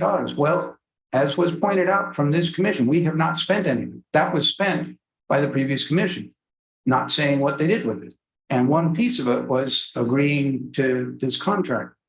I definitely am not a happy camper about being in that situation of basically having my arm twisted. That you gotta approve this now, and no options for either the public to know about it, for the public to put input into it, for us to do any research. What are our options as a commission? Maybe there aren't any options. Maybe we have to sign it. I don't know, but I didn't even have a chance to figure any of that out. And that really, I have a big level of discomfort. There was an interesting comment made earlier that how inappropriate that we would put something about the negotiation process, put public information out on such short notice. I think it's very ironic that we would have a commitment to, we would slide on a $2.5 million commitment to transparency and not worry about it and not even make any fuss. And I'm simply asking for, or asked on Thursday, and it was moved, and I agreed with moving it to today, to simply make available what is on the table with these negotiations of public funds, something which I want to be extremely clear. I have been asking for that information to be made available to the public by the city since January. I held back on putting that information up because it's not appropriate coming from a political person. This was a negotiation between the city and a developer with a price tag in February of $6.6 to $10.6 million that nobody in the community knew about from the city. The most recent version, when I asked for an update, it came down a bit to 4 point something or other to 8 point something or other million dollars. Still a big chunk of change. That's why I asked that to be put on in the public record, because we need to know as a community, that's what we campaigned on, transparency. What is it that we are negotiating? That is all public funds. And that's why I put it on. So I have a difficulty with kind of two standards about transparency on that. So I will not be voting to support this at this time. The 2.5 million now and 6 million over the course of it. I have a big concern with how it came about. And that's where my position is. Okay, thank you. I want to make a comment. When this came up the other day, number one, I'm going to disagree with your evaluation, your comparison between the two. My questions to the city attorney when it came up last week is, yes, this was something that was negotiated by the previous commission. At that time, there was backup. It was signed in June of 2020. So it's been out there for a long time. None of us is comfortable with having to adopt something that we may or may not have agreed with. But Mr. Tresivia, correct me if I'm wrong, this is a situation where there is no negotiation. This was something which was negotiated by the elected officials at that time, and to try to change it or to back away from it would be a breach of contract, which I don't think that we want to get in that position for. So none of us is happy with it, but I don't think that we have really any way out of it. Mr. Tresivia, can you chime in? Thank you, Madam Mayor. You're correct that in June of 2020, the city entered into a long-term 35-year lease with the Bohemian, and the city is renting 120 parking spaces for the use of the public at the Bohemian. My understanding at the time was that the city would then rent those spaces and recoup enough money to cover these lease payments, certainly over the course of the lease. So there, in the way the lease was written, once the Bohemian received the certificate of occupancy, they were to provide the finance department with notice. We then had a certain number of days to make the payment that was due, the 2.5 million. They provided that notice on July 22nd. It's a 10-day notice period. So theoretically, the payment would have been due on August the 1st. I think that Mr. Miller planned on bringing this to the August 2nd meeting, today's meeting, and because he was concerned that August 1st would have been a day late, and I guess the lender for the Bohemian was saying, where's the payment coming from? When's the payment coming in? And so we decided to put it on that short notice. But as you know, even though I believe technically we comply with the sunshine law because it was more than 24 hours notice, I was concerned about transparency and wanted to request that you put it back on again tonight so the public could see this, the public could be heard on this. But you're correct. There's not really much choice. You have a legally binding agreement that says you will make this payment on this day. There's no evidence I know of that they've defaulted or anything. They've built a garage, and I believe the spaces are now available for us to use. So I don't think any of us are happy with the way this got presented on the short notice. We all wish we had more notice of it. But since we did have that deadline and we were facing the potential $500 a day penalty, which would have been a waste of obviously taxpayer money, that's why it got put on a short notice. Thank you very much. We have any other comments from I can't see your lights. Any other comments from the commission? Commissioner Malega has her light on. Thank you, Commissioner Malega. Thank you, Madam Mayor. So in just rough estimates, in 35 years, we have 120 parking spots that need to generate $52,291 for us to break even. I'm pretty confident in 35 years, the parking of 120 spots will generate that income, just looking at our revenues from yesterday's numbers from the beachfront. I too was astounded when I first came on to the city commission. They said, oh, by the way, next year you got to find $2.5 million for a promise that was made and a contract that was signed. It's not something that we want to do. But I am somebody of integrity. I'm somebody of our word. If I sign something or I vote on something as elected on this board, I would hope that whoever sits in this chair a year and a half from now carries out that contract because it's about the name of the city. It's about our reputation. It's about integrity. When you say you're going to do something and an investor has spent millions of dollars to bring in workforce housing for our community, there was a comment earlier that it was all market rate. It is not. There's workforce housing. By the way, there are several people who work at Compass Community Center who've already got apartments over there. They don't make anything above workforce housing rates at Compass because it's a nonprofit. So they're already fulfilling a need that we have in this community. I, for one, am going to continue to support for this. I hate the fact that we have to use penny sales tax. I hate the fact that our backs are against the wall. But at the end of the day, as being elected, I knew that I was going to step into some stuff, called stuff, that I didn't want to deal with. But at the end of the day, that's why I was elected, is to uphold the integrity of the city, to uphold the contracts that have already been forward. And you know what? The penny sales tax is the only place we have the money. We voted last week. We gave direction. We have to keep the integrity of this city at the forefront of everything that we do for the future of the city, for any investment that comes in here, for any job creation that we want for our residents. We have to stop looking at poor us. We have to make this decision. I, for one, hate the decision. I'm going to stick to it. I'm very upset about the pool. Trust me, I'm an avid supporter of the pool, and we will find the funding for the pool. The county's already told us if it's a tourist destination, make it shovel ready. We will help find appropriations. We will do what we have to do to help get this pool built. If it's an aquatic center, not if it's just, if it's not fulfilling all the needs for the county and the tourism, we're not going to be able to do it. That's why the design aspect is important, and the programs, as Commissioner Stokes said, is important. The better business plan we put behind the pool, the better our chances of getting county and state money to help fund the pool. So keep that in mind for those who are interested in knowing that we will go to bat to find the money. But as far as this goes, I have a document that's signed by the previous mayor, that's stamped, that's been processed, and I will uphold that and move forward. Thank you. Any other lights on? No, ma'am.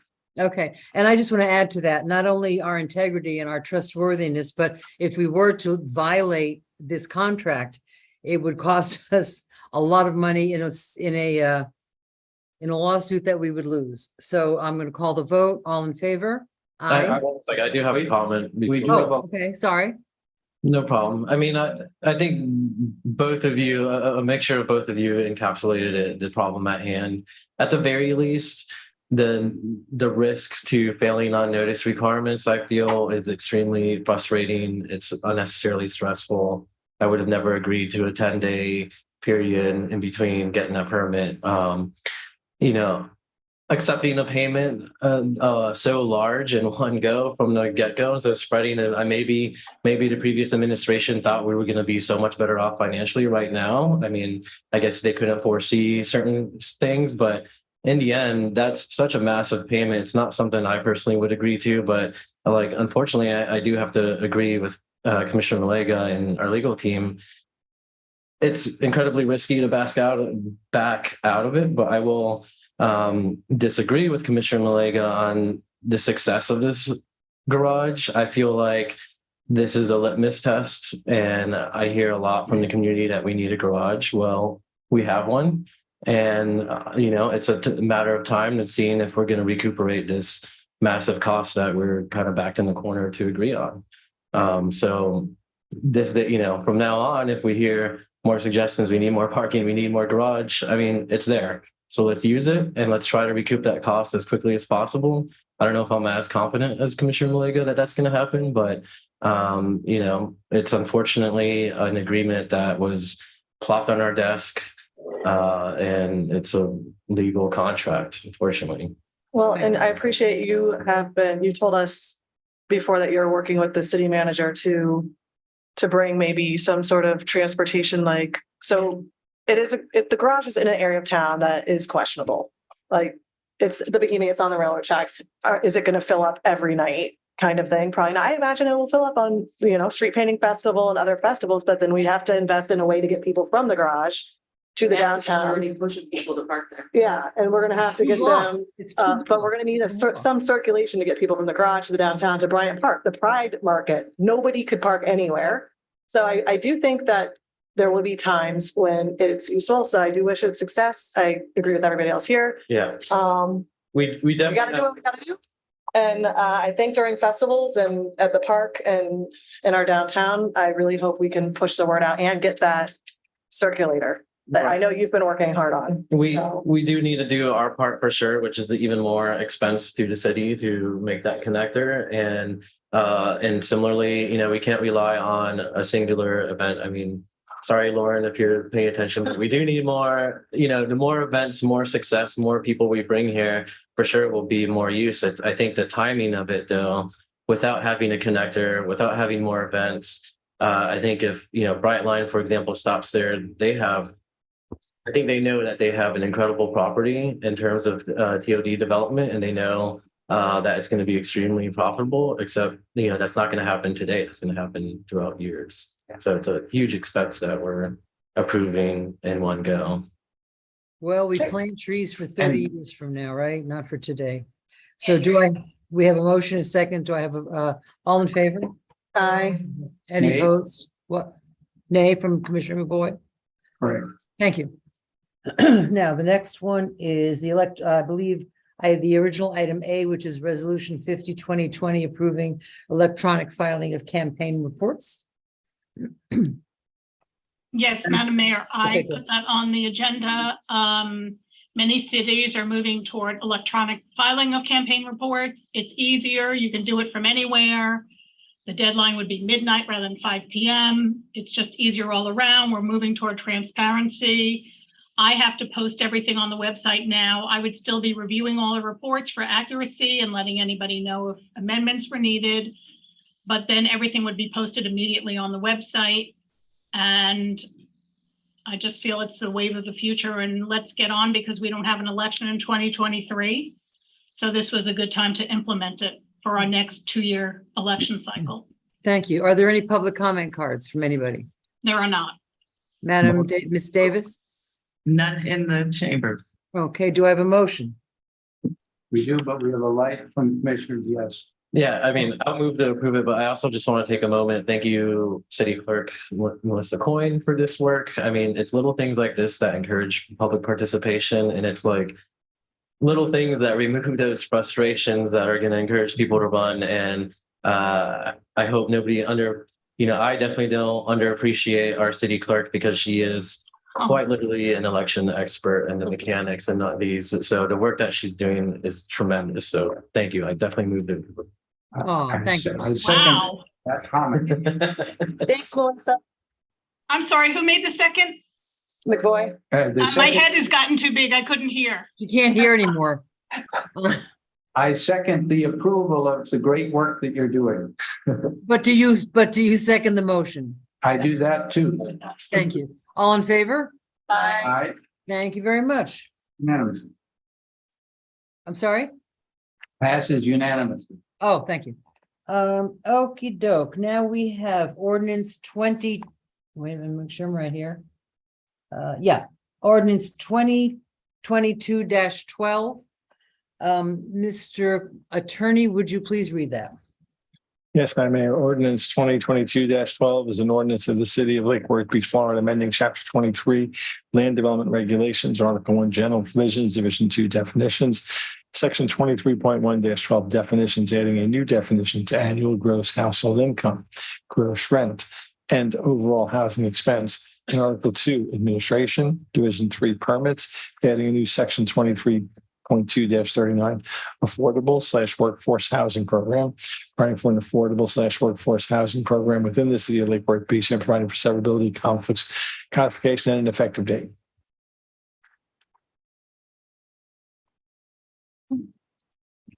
Good evening, William Waters, Community Sustainability Director. I am trying to share our little slideshow here, and it doesn't appear to be coming up. So I might have to have Alfonso come back. Okay, It I says do I'm- see it on YouTube. Okay. Do you see it in the chamber, commissioners? No, Okay, that's what we need help with. Alfonso, can you Are we please go to connected? the chamber? There he is. He's already coming. Okay, great. Thank you. And I've just FYI, I can see it where I am. very helpful.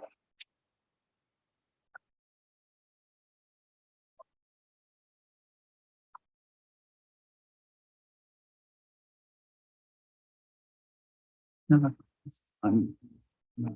This is going to 4 by. That's what I did.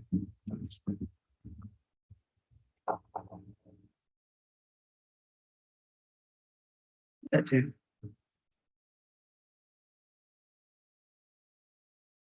It's not coming up there. Mhm.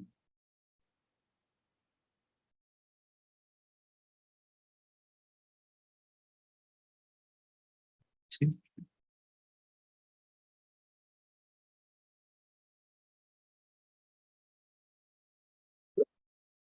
See something? Two screens.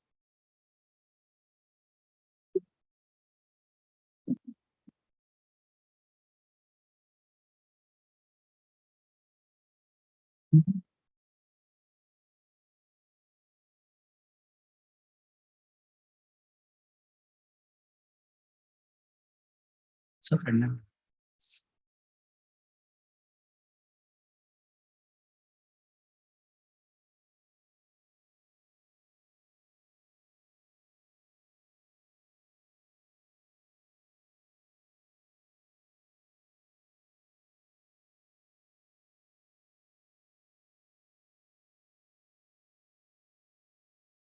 Okay. And I have two more after this one, unfortunately. Anyway, tonight is actually a pretty exciting night for most of us. This program has been in the works for about almost 2 years. Again, I want to recognize the input that you all gave myself and others at your workshop back in May. And also want to recognize the commitment and assistance that Laurel Robinson, Commissioner Robinson's wife, gave me. She helped me pull together a number of people to provide input on this ordinance, as well as the CRA and some other individuals. So the affordable housing program that was described to you before has 2 tiers.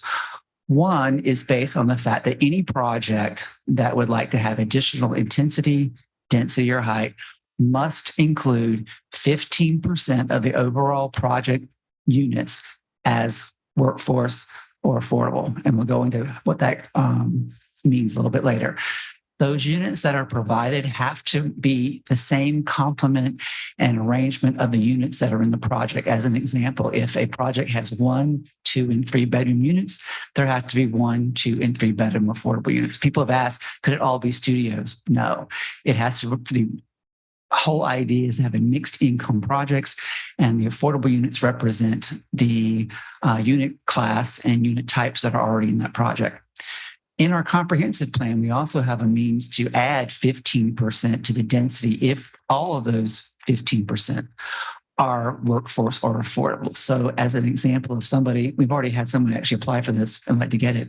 If we're in a multifamily district and they're allowed 3 units, and additional 15% could get them to 4 units. That 4th unit has to be workforce or affordable.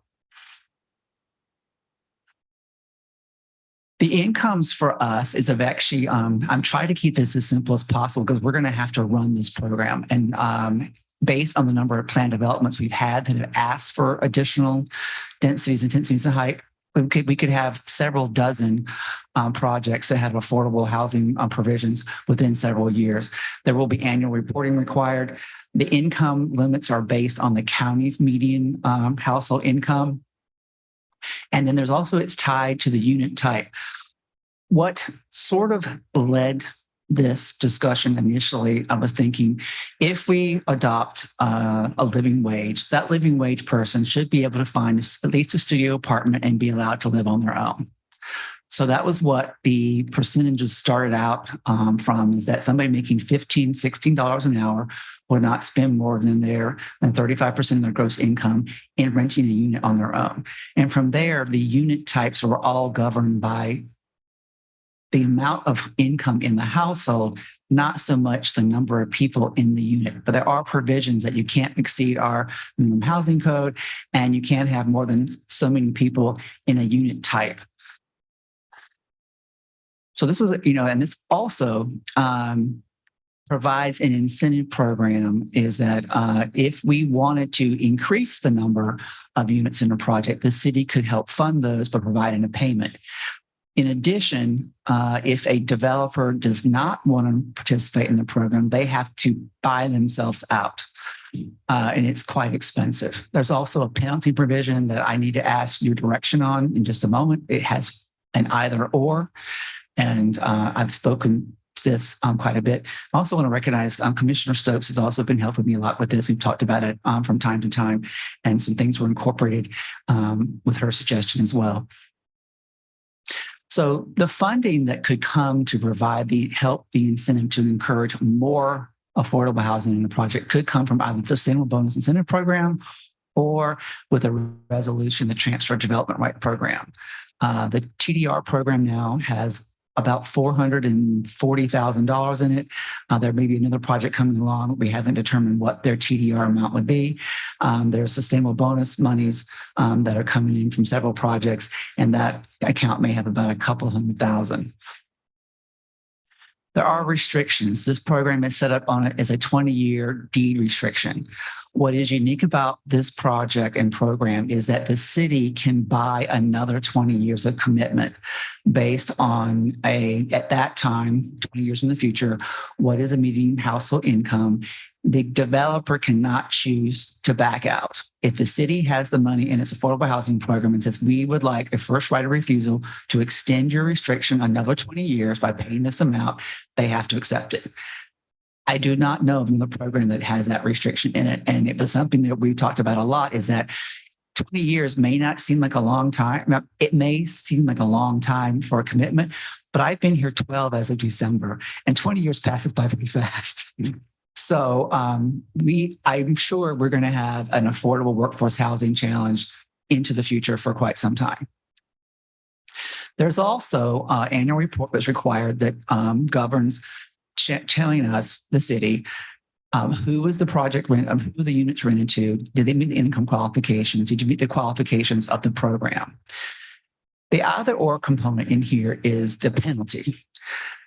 The penalty could run one of two different ways. How I've written it here is that the penalty payment is $15 for each square foot that is not provided that's affordable for that year. The either or is, do you pay it for just the year that it's not affordable and then it gets back in, or do you pay it for the entire commitment of the restriction? Let's say that a unit was affordable for 7 years and it came out of affordability on year 8. There's 13 years remaining. Do we charge that fee 13 times 15 times each square foot, or just for the year that it was not in compliance? That's the either or in the ordinance that I need direction on before we bring it back on second reading, because I've gotten some consternation from developers. Oh, that's a really, really big penalty. If that unit isn't affordable, we might not be able to find anybody who qualifies. What? And I'm like, if you cannot find people to qualify to rent these units who are affordable or workforce housing, you are in the wrong state and in the wrong county. So I've written it both ways. It could be on an annualized basis. Each year that unit is not affordable, you pay this penalty, or the first year it's not affordable, you pay the full funding for the whole thing. And so we'll need a direction on that. Yeah, I just had a question about, so if it's affordable for 7 years and then for 1 year it's not affordable, well, they get somebody in and then it comes back online as affordable, they only get charged that penalty for the 1 year that it was offline? How it's written in one version, that would be the way it would work. Okay, I think they should only get the penalty for the years that they're not compliant. Okay. And because I do think it would almost be motivation to not comply. If you're already paying the penalty for the next 13 years, why would you go out and try to fill that? Well, on a 1,000 square foot unit, the year that it's not in compliance costs the developer $15,000. And let's say it's not in compliance, the rest of the term is 10 years.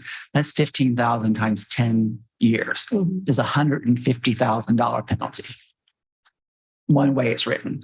The other way it's written, it's a $15,000 penalty, and it would just occur each year that it was not in compliance. And I'm fine either way. you either get the money up front if they decide not to have it comply and they just take it off the market and it's not workforce by paying it each year, year after year, or they pay it all up front and, the bets are off. That unit probably will never be affordable again. So Is there a way for them to show good faith or something that they're trying to come back online? If they have no intention of coming online, they should just pay us now. again, as I explained, the likelihood that you have a unit not have someone who complies with the income restrictions for an entire year is almost impossible. Do they have to show that they couldn't fill that seat, or could they voluntarily not fill that seat? Well, that would be up to the developer. If they feel like paying this very large fee, they could voluntarily not put somebody in it. But there will be some times where the unit may not be leased the full 12 months. And there may be a gap in between, okay, this family moved out of the unit. It took us 2 months to find the next tenant. If it's in the same year it's been rented, that wouldn't count as being out of the program. Right. But if somebody that unit were more than half the year not affordable, there's something wrong in its management. I have a question. Sure. How do we know? What's the accountability? What's the reporting that they're going to be having to do?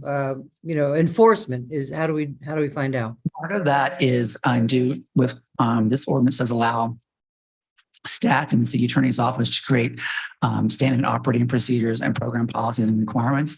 The reporting will be very similar to what's provided or required of any other affordable housing project, other low-income housing credits. The county's exchange program, they have to provide an accounting of the income that's in that household, the number of people that are there, is the rent for that unit in compliance with the income restrictions that are there. It's not complicated. It's a lot of paperwork, and the Housing Alliance and Cultural Renaissance have ways to, in their affordable housing programs, to quantify and qualify that people are meeting the restrictions. And we were just going to beg, borrow, and steal those types of things. And we will provide an annual report to you as well as the units come online. How many do we have? And hopefully there will be a bank of affordable and workforce housing units over time in the city.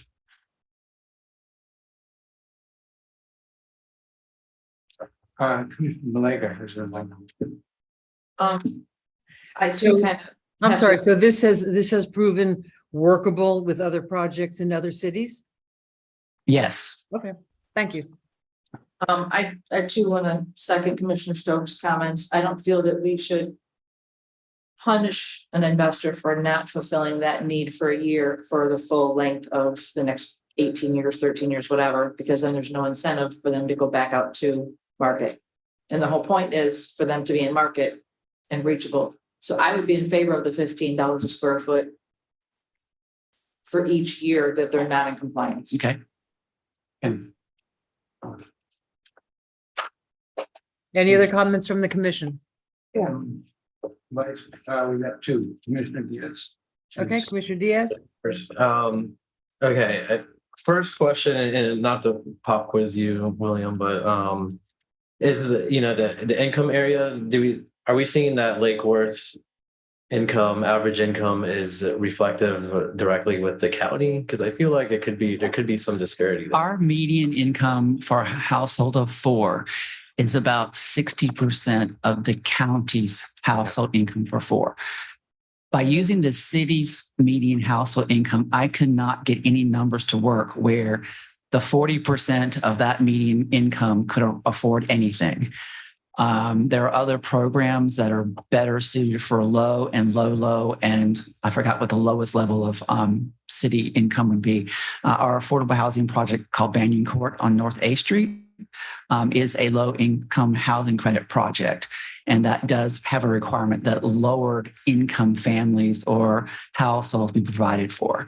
But there is a very large need, as Ms. Strawberry's mentioned, of young professionals and people who are even in our resort, retail, and restaurant fields that make a decent salary but can't afford to rent anything. And they fall in that workforce category. And so I don't think there's going to be any shortage of people who can't afford a regular place to live, but will be provided an opportunity for a place to live. And this program works for both home ownership as well as rental. It also allows for a developer, if they want to use a more restrictive program, such as low income housing credit, to have those units meet our requirement for affordability. The county's exchange program also works. So whichever program is the most restrictive and has the longest covenant would prevail. Okay. That's written in the ordinance too. Okay, thank you. Because that helps because I'm definitely leaning more towards the penalty for as long as they're not in compliance. Because my fear with the lump sum thing is you might have some who are just going to decide to pay that sum and be like, we're just going to make them Uber luxury apartments and pass that expense over. So I would lean more towards the penalty for the years that they're not in compliance. Okay, the annual one. Okay. Yeah. Yes, I'm next to Commissioner Stokes. With these affordable and workforce and things and area median incomes, I like to put them in actual numbers. And my understanding is that the county's area median income, and I don't know whether that's per person or household, or I'm not sure on that, but the number I'm seeing is about 60 and 60, 62, 65, something like that. 0.45% of that gets you to 29. For other perspective, $15 an hour gets you $30,000 a year. 30% of that is roughly 10,000. That turns out to be 833 a month. I suspect there is almost nothing in Lake Worth right now at 833 a month. Correct.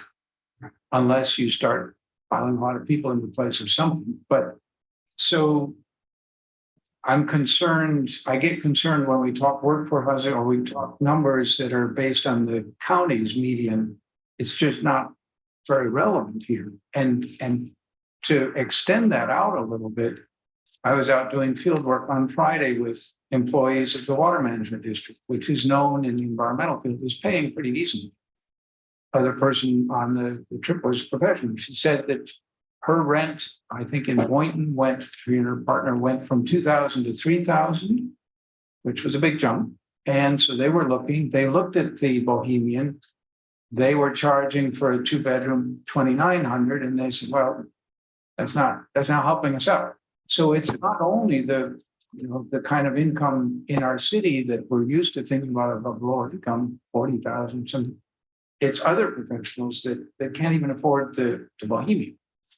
So I'm concerned, is this going to address a problem? Yes, we need workforce, and we also need truly affordable. Well, the only way we're going to get truly affordable is it's being subsidized by other parties. There's almost an impossibility for a developer to incorporate enough market rate units to subsidize with the parameters that we have, units that are going to cater to an affordability factor for low income families. That's why there's a low income housing credit, which requires a compilation of different income parameters. This is more geared to, like, if you're going to get additional units in your project, 15% of the overall units are going to be affordable or workforce housing units for the life of that project, or at least 20 years, unless you buy them out again. The other programs that will cater to that segment of the population who make below that. Requiring it from us and not providing in a project and not providing some kind of significant subsidy, we will not get any new housing. Okay, that's sobering, but helpful information. Just to add to your inquiry, I think I'm leaning, I don't see a reason if the developer takes it off of affordable, I don't see a reason to penalize them for all the future years. I would rather have them have an incentive to put it back on. So they should be penalized for the year that they don't do it, but they can change their mind and get with the program. I think I may have mentioned it. I may have said it too fast, but this does create an affordable workforce housing program trust fund. The penalty monies would be exclusively go there. If developers choose not to build the units, they've got to pay that buyout provision. That money would also go into the affordable housing program. And there are a couple other ways that money can get into that program. Let's say that we do a for sale option in some factors and the properties do sell and money comes back to the city, it would go back into that affordable housing trust fund. Just out of curiosity, you gave us this option between the 1 year or the whole duration. I assume, what was your reasoning to do the whole duration? Because I want to make sure that we're not overlooking something. Well, I wrote it for the whole term initially, because once something comes out of affordability, and let's say a family's living there, it may be difficult to get it back into affordable. So I wanted a really large penalty. That if you've got this hanging over you, hopefully you would not allow it to get out of being affordable workforce housing. It's the hammer does become less onerous the closer to the end of the 20 years. So, in listening to your discourse and other conversations that we've had, or I've had, the annual time that it's not in the affordability is probably a better way. But I wanted to give you both because when you originally talked about it back in April or May, it was the whole term. Okay. And Commissioner Malega, you still had her light on, and then Commissioner. Yeah, I have two more questions on that. So after the 20 years is up, we get to say we want it to be affordable and we get the first right, but are them just becoming non-compliant a way for them to get out of this obligation? I just want to understand if we have other conditions where they are non-compliant because they choose to be non-compliant, or if they show us that they're not compliant for some unforeseen circumstance. So basically, is this just like a loophole that's allowing them to kind of buy their way out of being affordable? Because when the 20 years is up, are they allowed to buy their way out of being affordable? Well, after the 20 years is up, is a provision that we have to notify the developer that you have first right of refusal to buy the additional 20 years of affordability. Mm-hmm. And there's a cost to that associated with the median household income or whatever that would be, say, in 2042. And the money would hopefully come from the affordable housing program if you wanted to continue that additional 20 years. And the way it's written is that when the covenant is placed on it, as part of the project approval, the developer agrees that if the city has the money and wants to maintain the affordability for another 20 years, you got to take it, and it will be recorded as a covenant and deed restriction on the property. So in year 19, if they fall out of compliance and they pay their fee for that year, and then it comes up for us to renew it. You'd have to make the choice whether you would like to have them remain affordable. And then if they do that, then they're going to be paying that money right back to you in $15 square foot chunks. And keep in mind that $15 is a number that could be changed later. I need something to fall back on in a penalty fee. We normally don't like to put fixed numbers in an ordinance so things can float with the market, but right. I didn't know how else to do this. So if we find that the $15 charge is not sufficient to keep people in the program, we could change that. Okay, so that will be flexible, written flexibly enough, because in 20 years, who knows what the market's going to be like, and that might not be a big enough. Right. The other question I had is, what process are they going through to fit a client to a house? Is the developer choosing, or is there some program that's feeding? Well, we're gonna funnel this program out and market it with Housing Renaissance, or is it Cultural Renaissance, the CRA, Habitat for Humanity, Adopt a Family, the West Palm Beach Housing Authority, which has housing outside of West Palm Beach now, and the county. So there'll be quite a bit. I'm going to have a brochure created if you approve it, and that can be sent out, and the developer will have to help. There's not a shortage of places you can call and say, are there people that need housing that's affordable. I mean, not that, and this was something the previous commission was concerned about, but the waiting list on Section 8 housing, which is subsidized, which would allow someone who makes a lesser income to possibly get one of these units, is like 18 to 26 months long. Mm-hmm. So I don't know where those people live while they're waiting to get housing. I mean, it's so again, you would have to try almost negligibly nothing not to be able to find people who qualify for this program. The way that gets filtered in is the percentage is a cap, but it doesn't matter who applies. If they fall under that, they have to allow them. If they can meet the requirements, if they can pay their rent, they have to allow them. They can't say, oh, you only make 30%. I want to wait until I find somebody that makes the cap. Well, the rent, 45 and do we're going to they're going to have to provide us what is the rent for each one of the units. And if somebody who makes a little bit less can afford to pay that rent, maybe they're paying 33% of their gross income versus 30, they would have to be accepted because it's the rent that's going to be fixed. The number of people that are allowed in the unit is fixed, and that gross annual income in that unit is fixed. Okay. And then with the paying each year, if we're going to collect it at the end of every year, can we build in an automatic increase? Like if you win the lottery and you take out the lump sum, you don't get the total amount. Like paying, we're almost allowing them by doing it every year. If they know that they're going to take it offline for the next 7 years, we're allowing them to spread that payment out over 7 years, basically interest free. Right? If they paid that whole amount year one, that's present dollar or whatever we call in the finance, present dollar value versus now we're allowing them to spread it out every year. So it seems unfair to penalize them for years that they might bring it back on, but it also seems like maybe we should tie it to inflation, that dollar that we charge. So year one that you're offline, this is the fee. The next year it's going to go up because we're tying it to some sort of. Okay, what I think I can do, and we'll have it as a base of $15 per square foot. And then I can write something, I think it'll change the title, that would allow that to float with the consumer price index and increase by that each year, whatever that is. And we can publish that in our schedule of fees and charges, that the penalty for the affordable housing program this year is $15. We evaluate what the consumer price index is, and next year it's going to be blank. It might be 17, or it might be 1585, or whatever it might be. And we're going to have to put some things, if this gets approved at second reading, I've got to add some things to the federal schedule of fees and charges anyway. So we can go and add that. And I think I can change the language with Elizabeth's help that we can have that float with the consumer price index. It won't ever be less than $15 though. Mm-hmm. And we think this is strong enough to sway people from. Okay.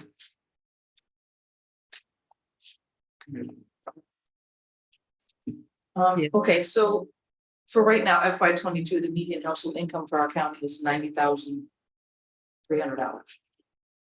So for a studio apartment, that means. Wait a minute, that's not what's published out there. This just came out. FY22 median household income is $90,300. So at 45%, that means somebody renting a studio has to make $19.50 or less, right? So that's $40,635. At 65%, which is a one bedroom, is what two slides ago said would be $58,698, which comes out to about $28 an hour. So when I hear workforce housing, I think of firefighters, EMT, school teachers, people who are hardworking, but just they're not in that wealthy category, and they're not in the low income, like you said. So I just want to make sure that when we're looking at these numbers, the 45% and the 65, like Mr. Stokes said, that if you have somebody who comes in and says, oh, I only make 30%, but I can afford to pay the rent because I don't have a car payment, I don't have A, B, or C, and I'm creditworthy, because I'm sure that that's going to be part of it as well as being creditworthy. I just want to make sure that we looked at all the newest numbers and what's been published when we're using that household income. Yeah, is there a way to map this towards the future? Because at that presentation we saw earlier, we're bringing in more people that are going to be having higher paying jobs. It's not necessarily that the people who live here are going to get those higher paying jobs. More people are coming. That's going to continue to drive up that median income. We've seen a very large reluctance to doing much on driving up the minimum wage. So, how long until, like Commissioner Malega has pointed out, do these ratios kind of fall out of whack? Well, every affordable housing program that I'm aware of is somehow tied to the median household income of that area. And it floats with whatever it is. And so I have to have a number that is readily recognized and accepted and acknowledged as being a number. And that's why we went with this one. Because when this last time I did the numbers, I think our median household income was like 69, a little over between 69 and 71,000 in the county. That was probably February, what was published. My question is, are you still comfortable with that 45, 65, 85? Because I know you and I've had conversation about, you want to make sure that somebody who's, in the wait service or in the hotel hospitality can afford a nice studio apartment. I mean, everybody should have a nice place to live. Or are you following the 45, 65, 85 on other guidelines for affordable housing? Is that the numbers that they usually use for median household income? Well, there's somewhat, but it was because our program is unique in some respects. It's like Worth Beach. Because as an example, let's say there's a family of 4 and are living in a unit and qualify for it. The household income is X. They have twins. I have to be a twin. The twins go off to school and the household's now 2. Do they have to move out?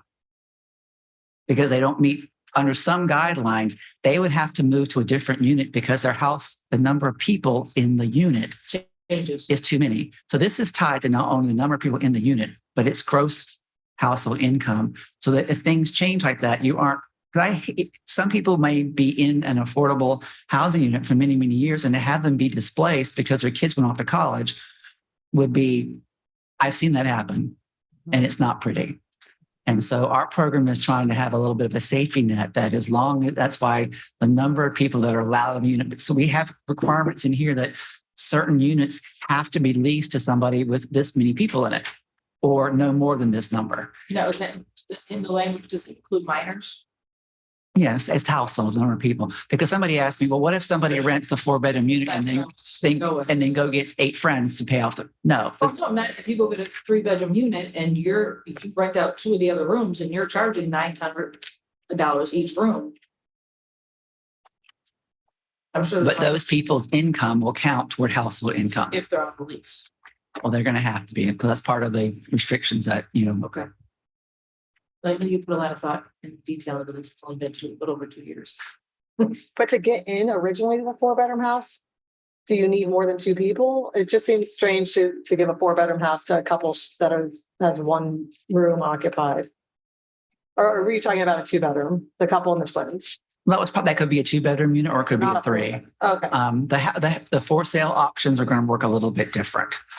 A couple, probably can, under this program can only buy a 2-bedroom house, and they'll have to upgrade if they have more kids and go to another affordable house that has more bedrooms in it. Otherwise, we are going to have people buying them and renting the rooms out. Mm-hmm. Now, what this doesn't cover is that when it's a fee simple house, the family would be allowed to start making and build equity and make more money. This has happened with a lot of the NSP2 houses. People that live there now were affordable, qualifying people when they bought the house, but they may not do that now. But they're deed restricted. And so this would have the same component as that. If that person decided to sell the property early, there would be money coming back to the city's affordable housing program.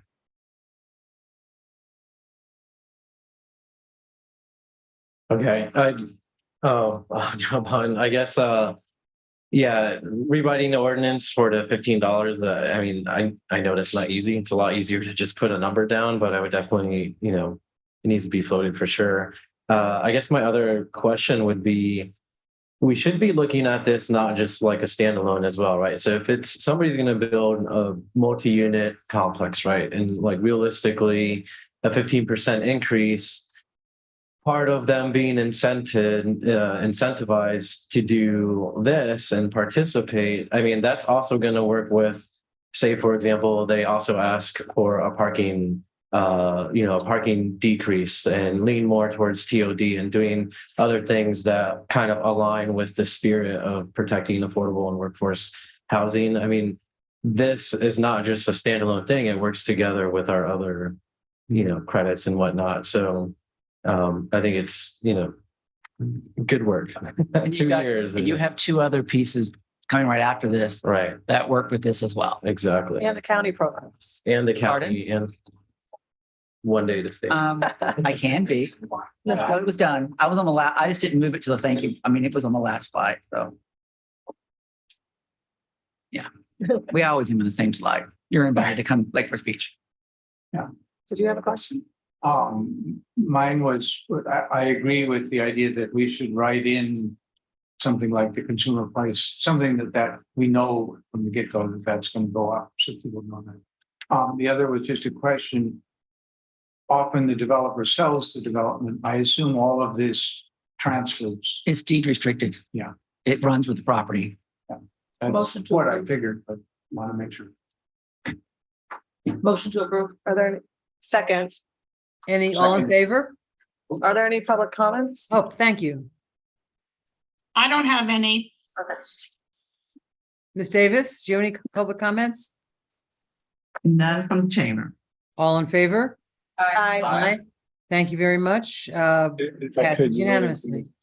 with Thank you, William. the number of changes you made, this may come back for first reading It's again. only got one change. The floating of the, Okay. We'll talk about it. well, no, I put the ord, I love legal. well, I mean, the ordinance was written with the either or in it, and it's Right. highlighted. That was presented to them, so it's already gotten both of them. Maybe it's good enough.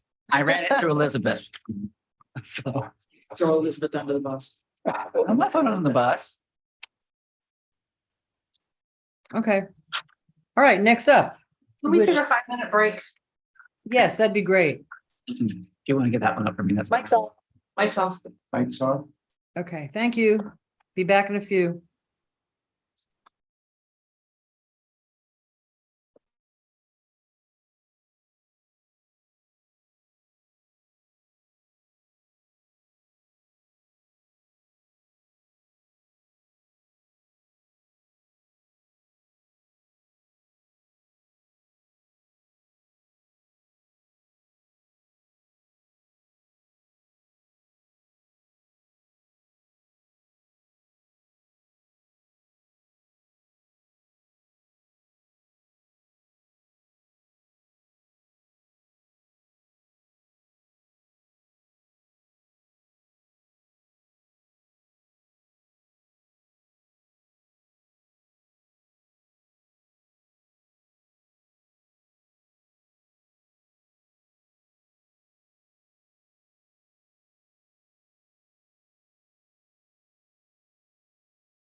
I'm just waiting for the mayor to rejoin us.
Hope it's on.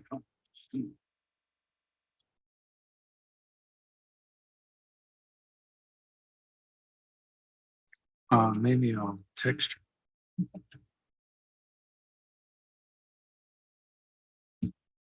Madam Clerk, are you there?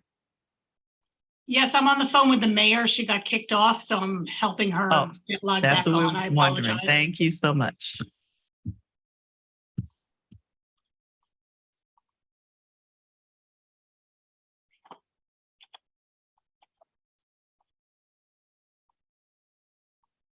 I know. All right, well, I sent you the Zoom invite again. See if that will work. I emailed it to you. You're Mayor Betty.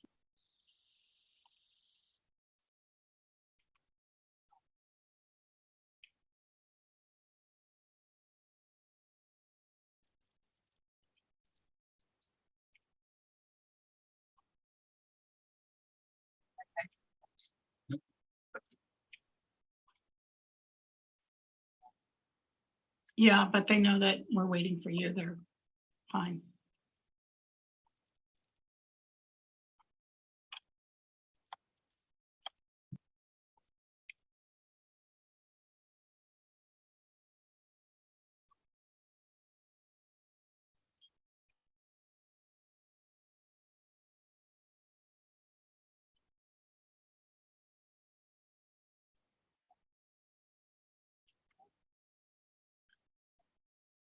That's weird. I never have to enter a password, even for other Zoom things. Worst case, you can call in and still watch everything on YouTube. We just won't be able to see you.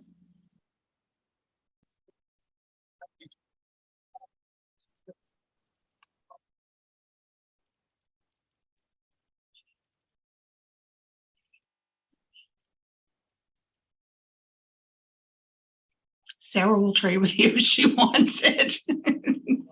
I said Sarah will trade with you if she wants it.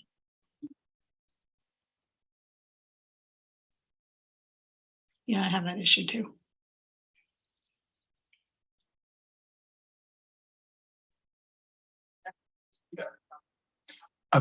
Commissioner Legacy in the room, but there's one in my office.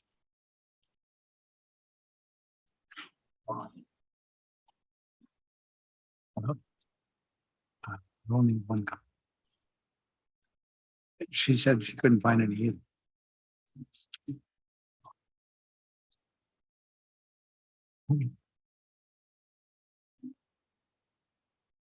That was weird. 25,000.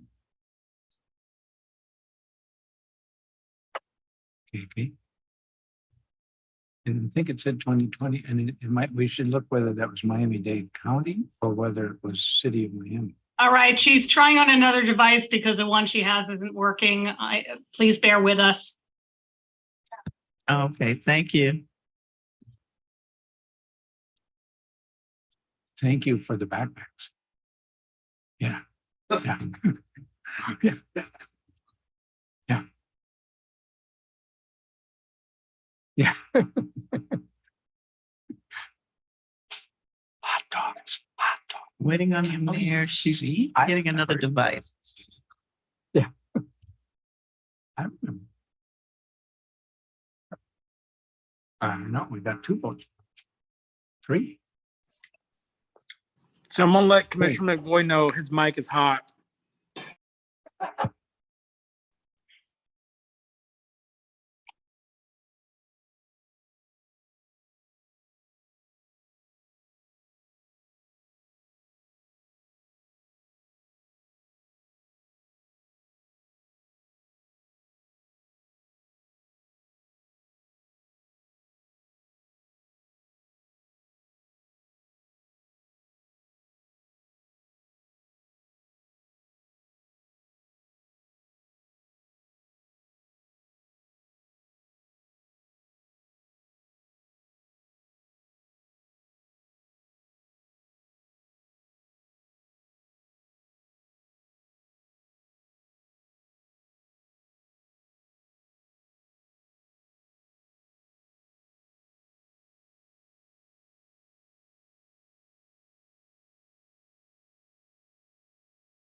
The mayor is back. She's trying to get her video working.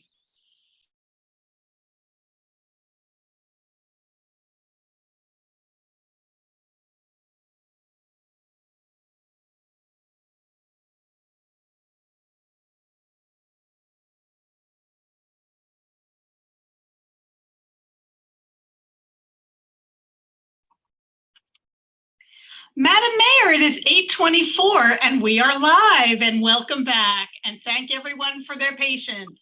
Thank you, everyone. Technology is great until it isn't. Yeah. Right. It's just, you can't be there anymore. Go home. Well, I'm home. Okay. Thank you very much. I just have, now I have to look at my script from another thing because I'm a little technologically bad here. Give me 1 second, please. Ordinance 2022-13, item C, I believe. Okay, I'm just looking for it. Hold on a second. Here we go. I'll be within 30 seconds. I really wish this meeting was not going to go really long tonight because I'm wearing out. Okay. Okay, now we are on. Wait a minute. We just did item C, correct? No, we're about to do item C. Okay. All right, item C, ordinance 2022-13. Mr. Attorney, can you read that, please?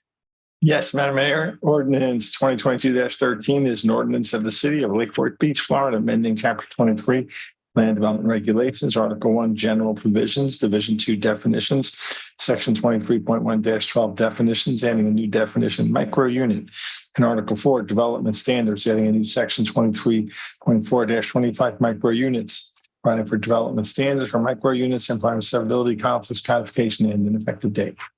Thank you. Okay, do we have Mr. Waters? I think you're up again. Again, William Waters, Community Sustainability Director.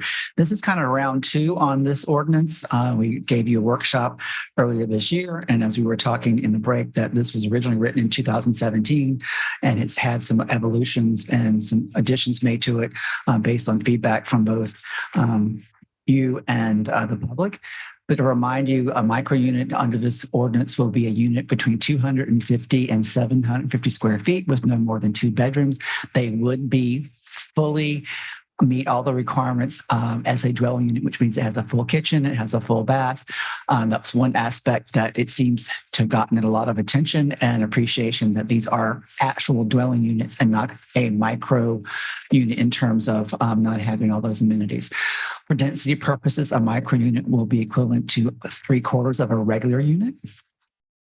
Also, in a project that provides micro units, there has to be a 10% overall gross square feet of the unit in interior common area elements and 5% of that same area as exterior common area element. And those common area elements are requirements to help make up for the difference of the fact that the units are actually kind of small. Otherwise, the project has to meet the same regulations as any other project in regards to setbacks, lot coverages, heights, and that sort of thing. Micro units also must provide a mixture of uses. At this point, we are allowing them or proposing to allow them in all the mixed use districts. They would not be allowed in the multifamily districts, the single family residential or single family 2-family residential. We'll see how this goes, and we could always expand it to include other zoning classifications. However, do recall that anything other than residential is not allowed in the multifamily districts. The project has to have at least 20 units. There are some relaxations in the parking requirements since the units are smaller and they are on our major thoroughfares where there is other means of mobility and transit available. Their performance standards for the interior common area elements. And to remind all of you, the mixed use districts are the downtown district, mixed use east, which includes 6th Avenue South, 10th Avenue North, Lake and Lucerne west of the railroad tracks, and the TODs, which are both east and west in the city. And that's it for the presentation on micro units, because it's received a lot of attention and a lot of people seems very excited about our moving forward with this, including Channel 12. Right. I know you spoke with Al Peffley today. Yes, we did. Motion to approve.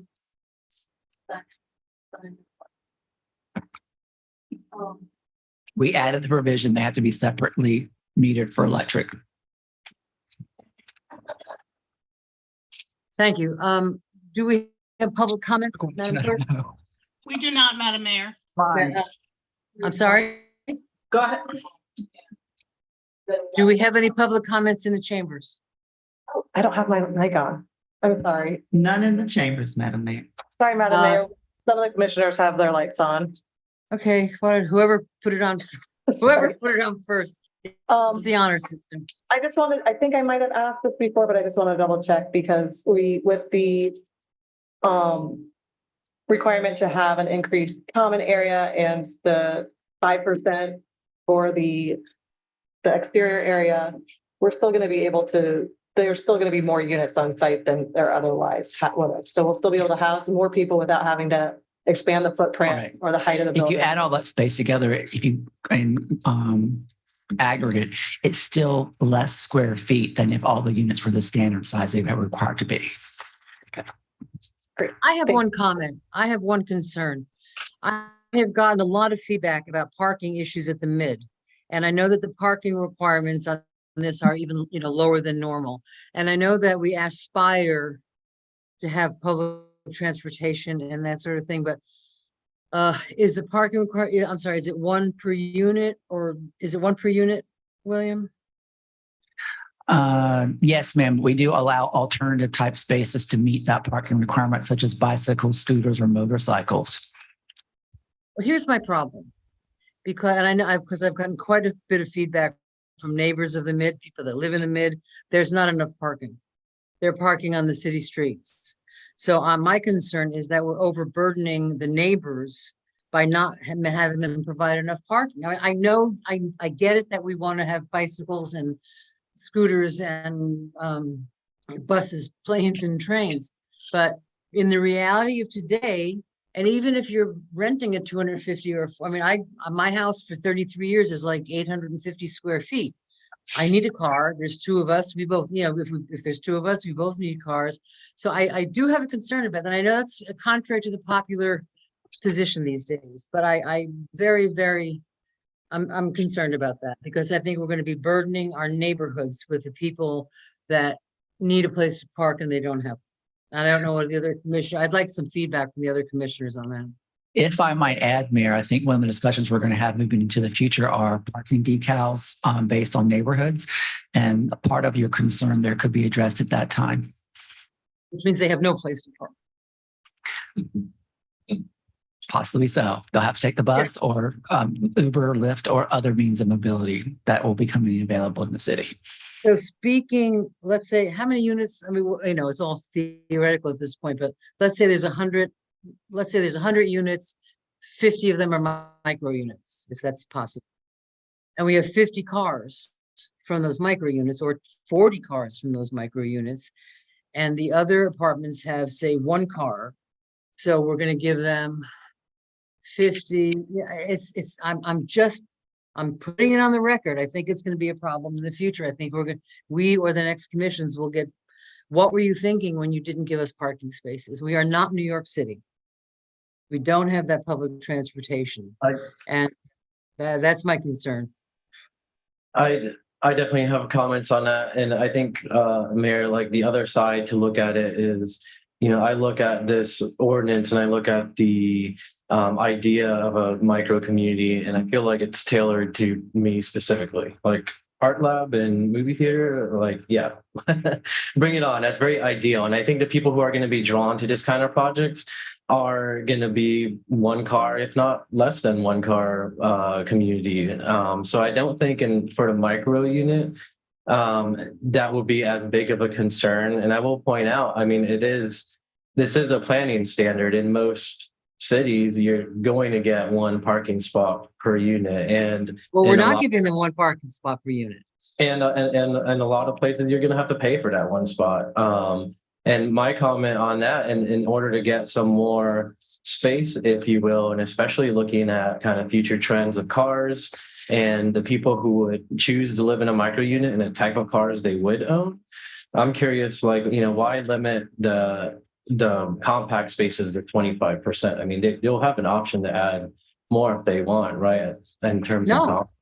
We've provided a maximum of the compact spaces because I'm trying to walk a very precarious path in that I owned the condominium where it was planned to be stacked. There were very cool, dramatic lifts, and they were going to have parking spaces. They put the two lifts in to test them out, and no one's car fit in them because they were not a subcompact car. Right. And so there are going to be people who there hasn't been a drastic reduction in the size of cars in America. They seem to keep getting bigger for whatever reason. Maybe the gas cost will change that. So we did put in a maximum number of alternative spaces. That will probably evolve over time. But I didn't want to create even exacerbate a problem that we already kind of have until more transit is available, that people come and rent someplace and their cars don't fit in the parking spaces, because there are a lot of vehicles that are running around town that don't even fit in a standard parking space. Right. Right. No, I'm very concerned with the number. You know, maybe nobody agrees with me. And yes, I wish we all rode bicycles, but you're also going to have, speaking from where I am right now, you know, it's very ableist to say that everybody can walk around. It's very ableist to say that everybody can ride a bike or walk down to the bus stop. But if we've got people, and Mr. Diaz, I understand you're thinking in the terms of younger people, hipper people, people that ride bikes, but I'm old. And there's going to be older people that need places to park. So I'm just very concerned about that. I think when 10 or 20 years, even now, the mid is not working as far as the parking is concerned, as far as I'm concerned. So that's.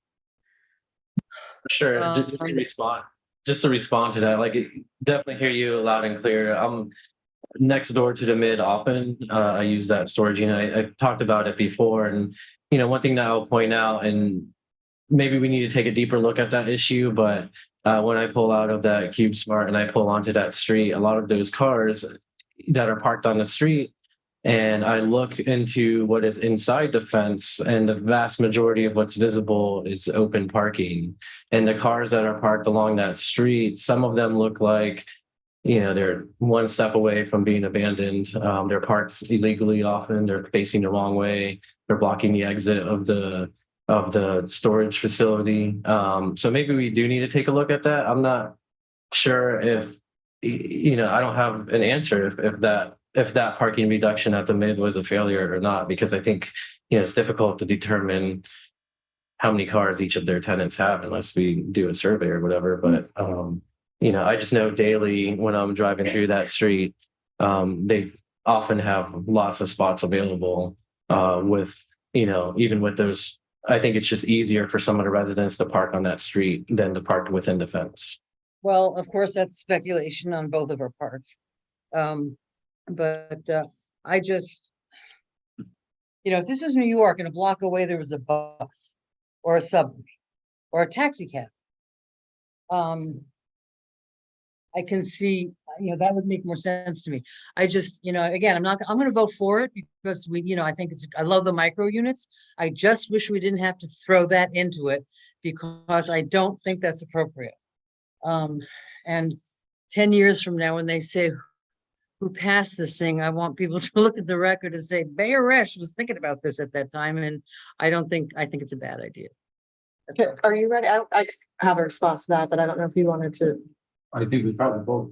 Okay, well, I know one of the things when you read about how to create affordable cities, just in general, is the burden that parking puts on everything. And I do think, as we saw that presentation earlier, we're seeing a lot of growth in this county. So even though we're not New York City, Dixie Highway, people are going to stop wanting to use Dixie Highway and I-95, and they're going to be looking towards alternative transportation because we're seeing the strain come, and it's going to continue to come at an accelerated rate from what I'm seeing.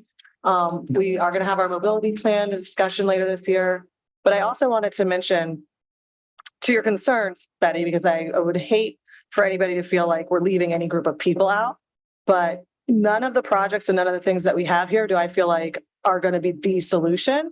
So this is one solution. I believe, William, you've been talking to the county and they're looking at building more affordable houses for seniors here. So that would not fall under this model. When we have an affordable housing project come through that's designed for seniors, we will make sure it's designed for seniors. And there are disabled 30-year-olds.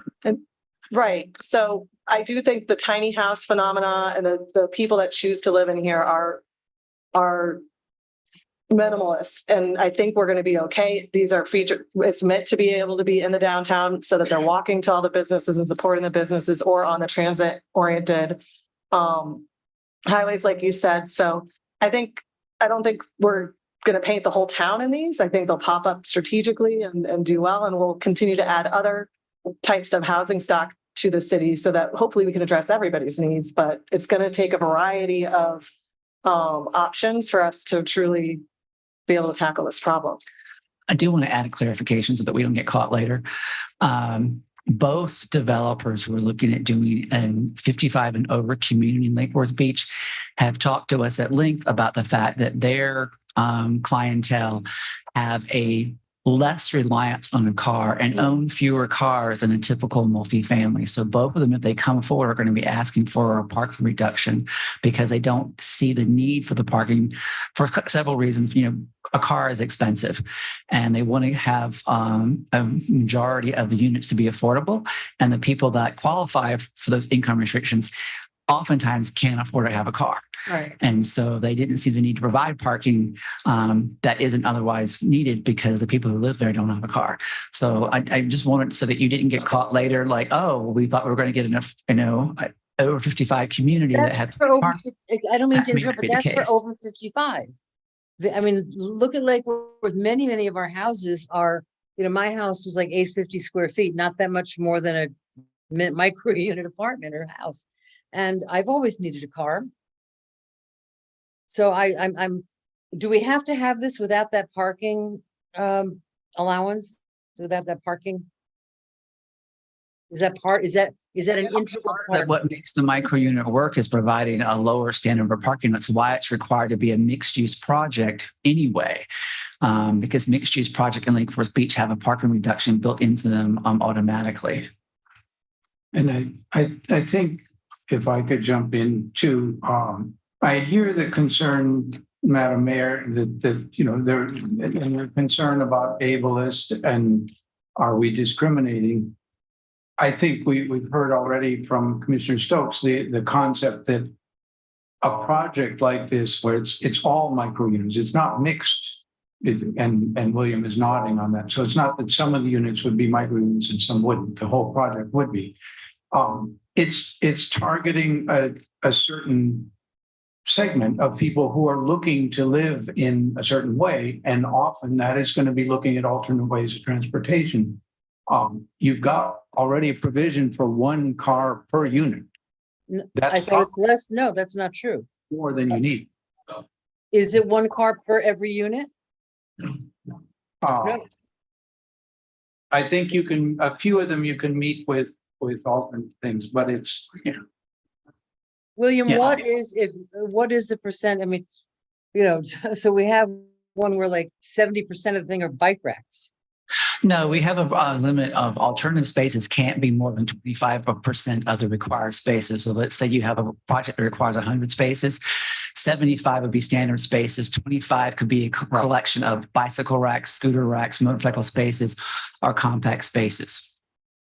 and another aspect I would say is when I went to my grandmother's funeral in the Netherlands, who died at 97 and had a lot of friends similar aged, a surprising number of them biked up to the funeral. Oh, come on, Mr. McVoy. We all know the Netherlands are incredible bike users. We are not, Well, it's been pointed out that South Florida has a lot of similarities to the Netherlands in terms of flat.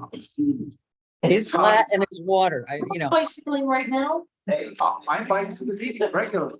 Yes, I know about 4 people that get around by bike. Well, I know about 4 people. Oh, no. I'm sorry, I have a problem. Maybe lower 25 down to 15.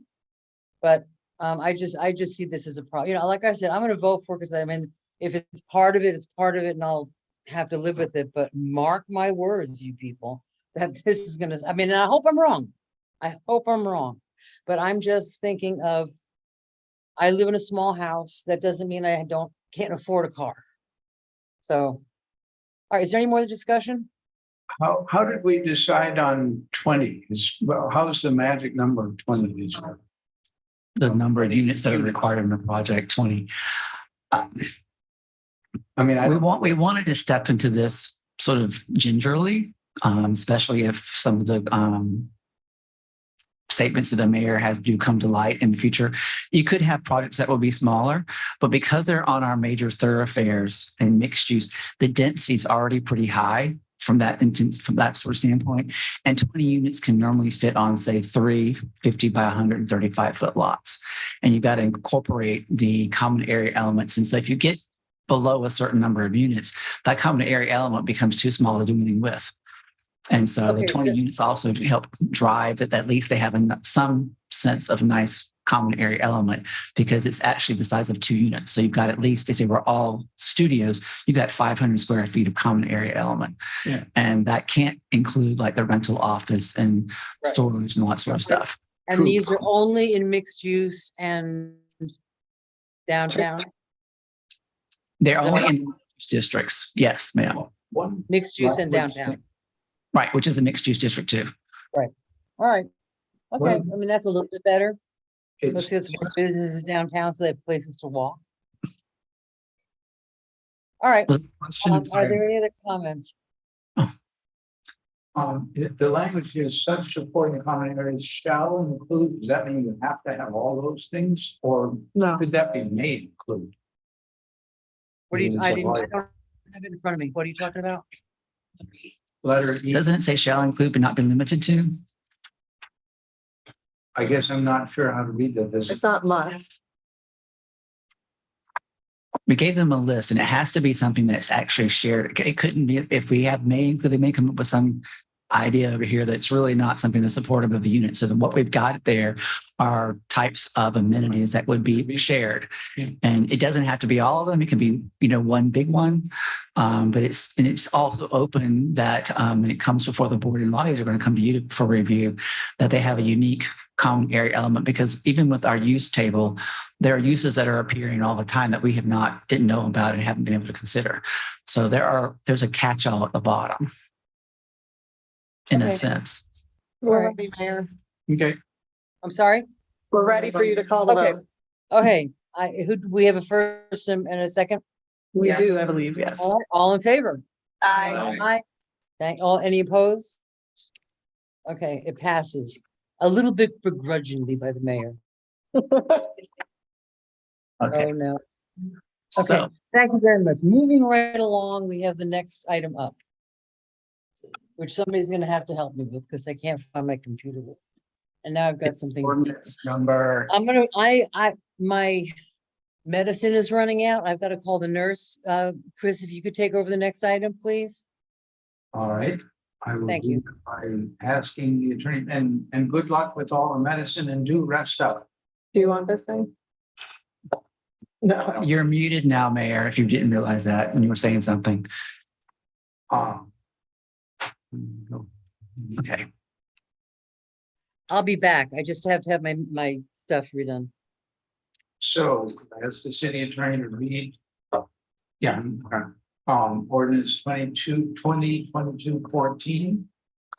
Yes, ordinance number 2022-14 is an ordinance in the city of Lake Worth Beach, Florida, amending chapter 23, land development regulations, article 1, general provisions, division 2, definitions, section 23.1-12, definitions, adding there two new definitions, social justice and sustainability, and article 2, administration, division 3, permits, section 23.2-31, site design qualitative standards, providing for standards for buildings, providing for severability, conflicts, codification, and an effective date. Okay. We might have to extend the meeting because of this one, but I will do my best.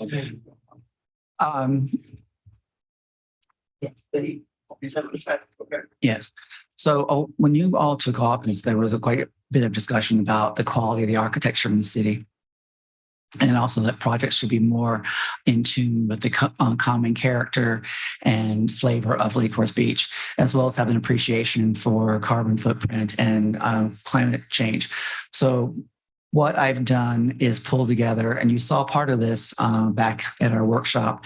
You had quite a bit of good input in its moving forward.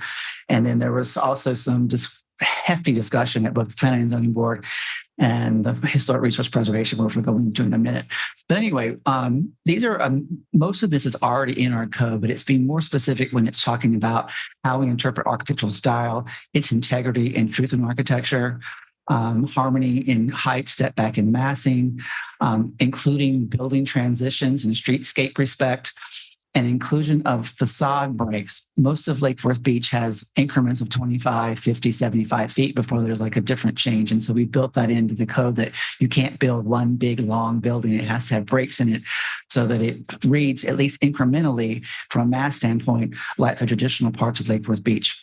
And we also wanted to include a strengthening of how a building addresses a public right-of-way and accommodates pedestrians. So for all new buildings that are proposed for the city, they're 7,500 square feet or more, and those are the ones that have to go to a board. and also a conditional use. There are requirements that the developer provide an impact statement that discusses how the project would meet these parameters dealing with greenhouse gas emissions, carbon footprint, refuse stream, the use of recycled and recyclable materials, water usage. And then also explain, because this is a rather more subjective piece of it, the efficient use of natural resources, incorporation of multimodal design features, and incorporation of safety features, which have come up at a series of different projects. And the safety world seems to be evolving faster than we can keep up with. And so there, hopefully some new ideas will come from that. Then with all planned developments, and those are the larger projects that do come to you as 2 readings. Their discussion has been for a while that they needed to be more in tune with what Lake Worth Beach is and what it stands for. So I went to the strategic plan, and there are some performance standards in there, how these projects will incorporate our sense of community pride and social interaction, incorporation of design features that build awareness for the preservation and enhancement of community sustainability. And why I provided a definition of community sustainability is that we have people with all different types of understandings of what that really is. And in Lake Worth Beach, sustainable community awareness into the future includes our respect of cultural resources, historical resources, ecological and natural resources, diversity and inclusion, social justice, economic investment, neighborhood vitality, sense of place, education, and recreation. And those are also in our strategic plan as being things that are important to the citizens of Lake Worth Beach. So the developer, and this I think is section 17, would provide a performance standard, basically a sales pitch as to why their project fits into the flavor of Lake Worth Beach, why is it important, how they understand Lake Worth Beach to be. And I'll give you an example. We were meeting with the developer, Ms. Davis and I, at an attorney's office, and they were talking about how there are a lot of financial mechanisms now wanting to know about the project's commitment to the future. Its sustainability, its commitment to ecological factors and global warming and climate change. And because you're going to be getting oftentimes a 25 to 30-year mortgage on something, I think banks are becoming more in tune with, well, this project needs to be respectful for what things are going to be like 10, 20, 30 years into the future. So that developer was totally aware of what all it was proposed here. I also attended 2 summer programs at the Harvard Graduate School of Design that got into community sustainability and the program of social, economic, environmental design and how you incorporate social justice and some other mechanisms. This is the first opportunity I've had to actually put that study to work, even though the city like Burke Beach helped pay for my going there. And it was like 7 years ago. So, and this will add a cost to projects, which was a major concern of both advisory boards. And so they really wanted item number 17, which is getting at this building performance piece, deleted. The Preservation Board voted against the ordinance altogether. The Planning and Zoning Board voted for it. It was not unanimous. And they did have the recommendation that this last piece would put a burden on developers and likely scare away, possibly, in their words, some investment in the city. But I will say that 2 developers that we've been talking with, and again, Ms. Davis was there with me, and I brought up the idea of how you could meet many of these aspects. And this was a developer looking at doing a mixed income project that would predominantly be for age-restricted community. And we got talking about this, and I said, what I really would like to see is that some developer come in here and embrace the racial history of Lake Worth Beach by recognizing Fannie James. And it could be called Fannie James Apartments or Fannie James Complex. And you could have a public plaza with a statue of her or a plaque that explained how progressive and forward-thinking this woman was in an area and part of the country that had almost no Black woman who had any power at all. And The developer I was telling the developer because we were talking about this, and he said, well, how would someone meet it? Because simply people think it's very subjective. And I said, well, you could tick off almost everything in there by just recognizing and explaining the contributions of Fanning James to Lake Worth Beach's history. Where did Jewel come from? And so this is how you incorporate in your justification statement, which will have to be more illustrative than we require now. Explain how your project touches on each one of those. I will agree with some people that it could be a little bit subjective, and the developer will have to do a sales pitch. Well, we are already experiencing where developers are having to pitch their projects in order to get your support, even if they are meeting various aspects of the code. So I'll put that out there for you. There is a piece in the staff report that does mention I can handle reviewing these for a bit. But there will be quite a bit of accountability required of these projects as they come online. And we will definitely have to have another staff person, especially when you combine this with what you just approved initially, first reading, the affordable housing program. I have one unfilled community planning position that we're trying to fill. And we are sort of keeping up, but not great.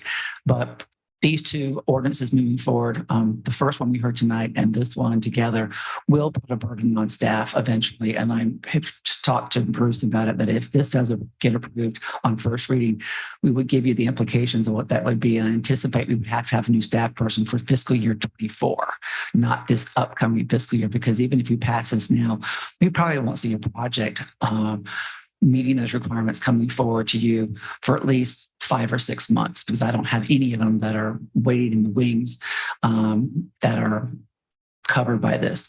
And so just keep that in mind. That position will probably be between $100,000 and $115,000 total all-in costs between salaries and benefits.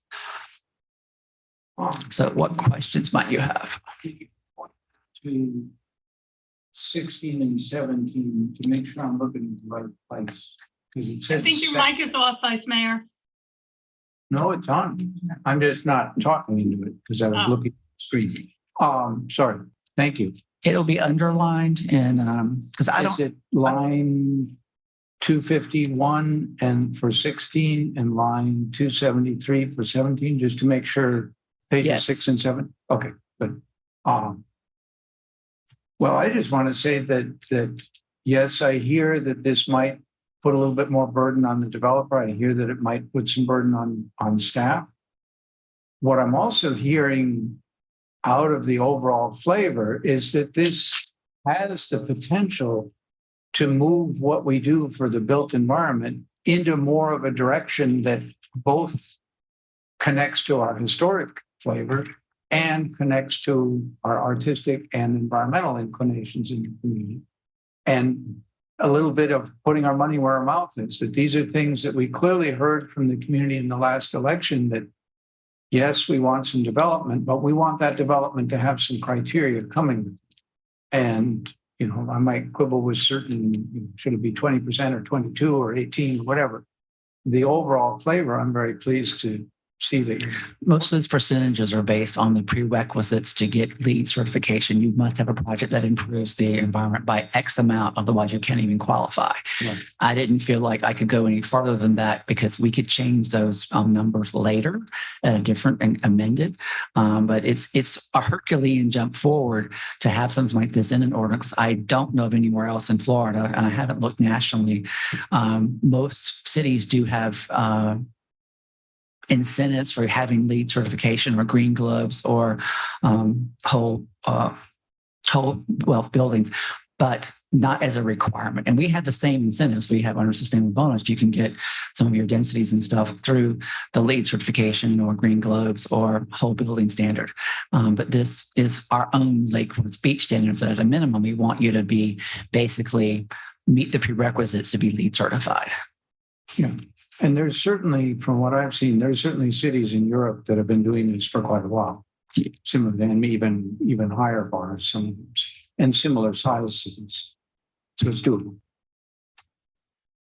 Yeah, this reminds me of a conversation this morning I had with CPZ and whatnot. They asked me, what are some of my input on what we want or what I like in buildings, and the pool and projects like that. And one of the things I brought up is, I have a strong appreciation of Florida history, and especially with, developers like Henry Flagler. And he wasn't a great human being, let's say, socially and social justice wise.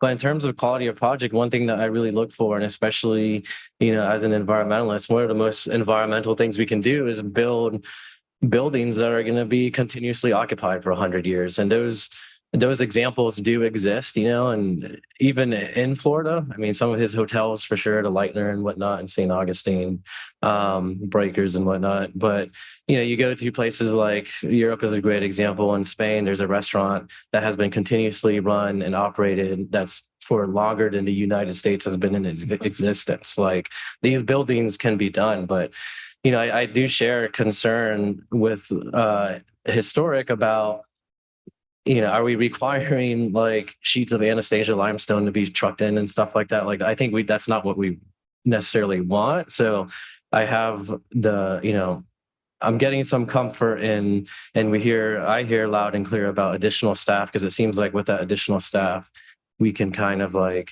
look at it at a micro level and make sure that we're not overburdening, on materials use and things like that. Because I do think the technology is there. I look at a lot of these requirements, and 10% carbon footprint reduction, I think is more than reasonable these days. So, I would support this as is. Commissioner Malik.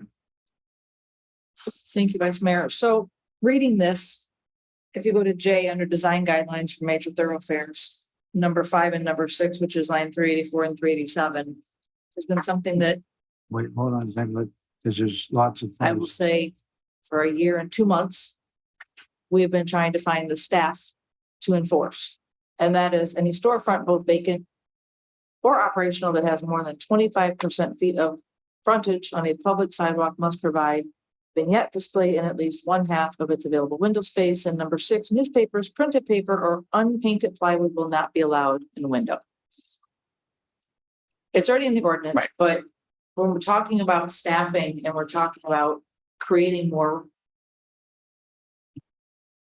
programs and more guidelines, I want to make sure that we're not just creating something that's on a piece of paper that's not enforceable.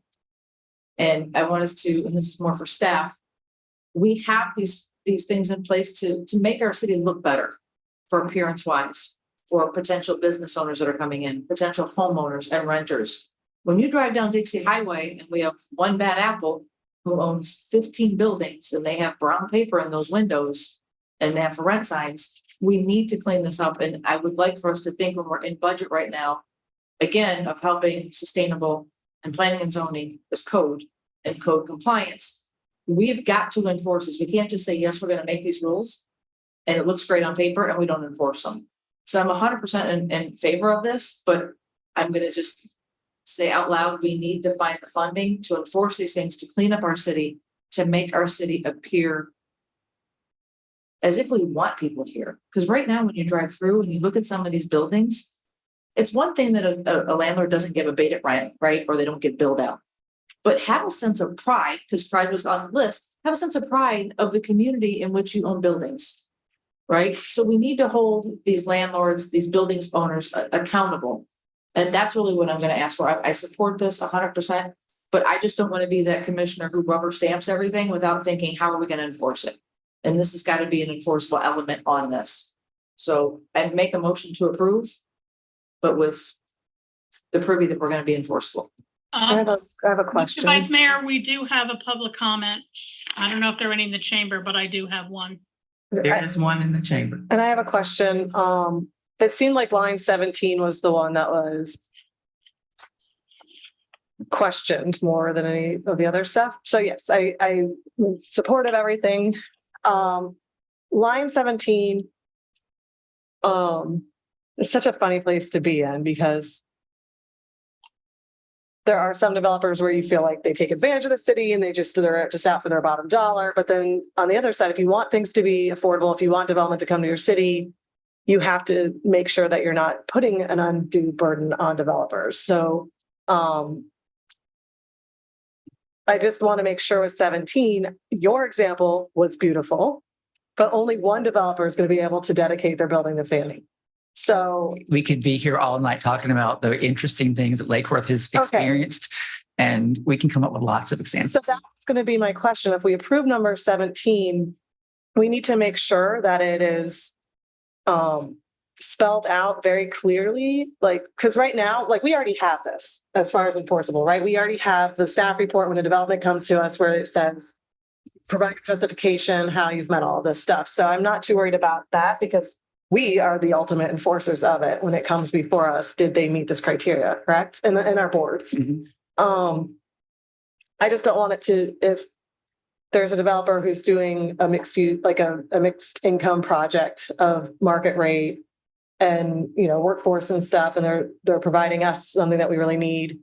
But they don't know how to meet this criteria, that we are able to provide them the support. Like you have with the Gulfstream and other ones, right? When they were off the mark, you sat down and said, well, if you do this and change this, then you'll meet our code and you'll meet this. So would that we do that every single day. Right. So with my staff and I spend most of our time explaining people, even though I often think, and I'm too close to it, that our code is pretty simple. It's developer driven. You choose how you want to maneuver through it. That seems lost on many people. It's like, but how do you meet the sustainable bonus? Pick, there's a menu. You know, choose what you'd like to do. We're not, as long as you meet the value, you're good. You have to choose. We're not going to choose for you. We're not going to choose what types of retail you're going to put in your project. So we do that every day. So would you be putting to get this? I don't remember if you said this. Would this be put in a brochure with maybe some, like, to make it obvious to? Well, we'll have to. Like, this is a requirement, but it is easy to meet, and you know, we will have to do a brochure, which will end up on the website. We will have to provide more information on our justification statement application, because there'll probably be, right now we have a universal development application that has parts that go to it. There'll likely be one for plan developments. You know, here's an exhibit or an addendum to the application for plan development, and we'll have this in it. You know, you've got to incorporate some acknowledgement of most of this.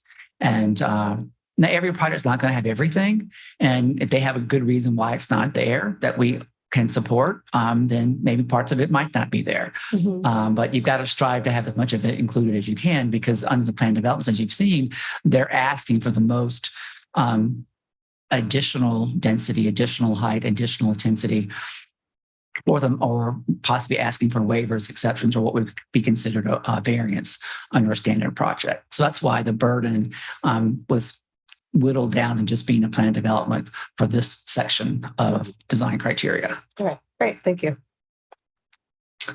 Any other comments from the commission? Oh, yeah, and let's take the public comment. Do you want to start with Melissa with the one she has? City Clerk, I believe you said you had a public comment. Yes, I have one comment. We would love to. Okay, so my comment is from Wes Blackman, 241 Columbia Drive. Honorable Mayor and City Commissioners, I urge you to not approve sections 16 and 17 of the proposed changes to the LDRs being considered as part of Ordinance 2022-14. Please follow the advice given to you by unanimous recommendation of the HRPB at their June 8th, 2022 meeting. Remember that the city already goes to great lengths in directing development through the Historic District Design Guidelines Manual, 232 pages, Major Thoroughfare Guidelines, 101 pages, LDRs, the Comp Plan, and a Strategic Plan. Pillar 1B of the City of Lake Worth Beach Strategic Plan, 2020 to 2025, says that the city will adopt and implement clear, concise, consistent, predictable, and unified rules, regulations, and processes. The new layer of requirements would do the opposite. Page 12 of the Major Thoroughfare Guidelines states that the city projects an open for business message through the clearly defined design and use objectives for each major thoroughfare, where new development, redevelopment, and infill projects are inspired by the unique heritage and character already present in Lake Worth Beach. The items in section 16 and 17 are best thought of as aspirational.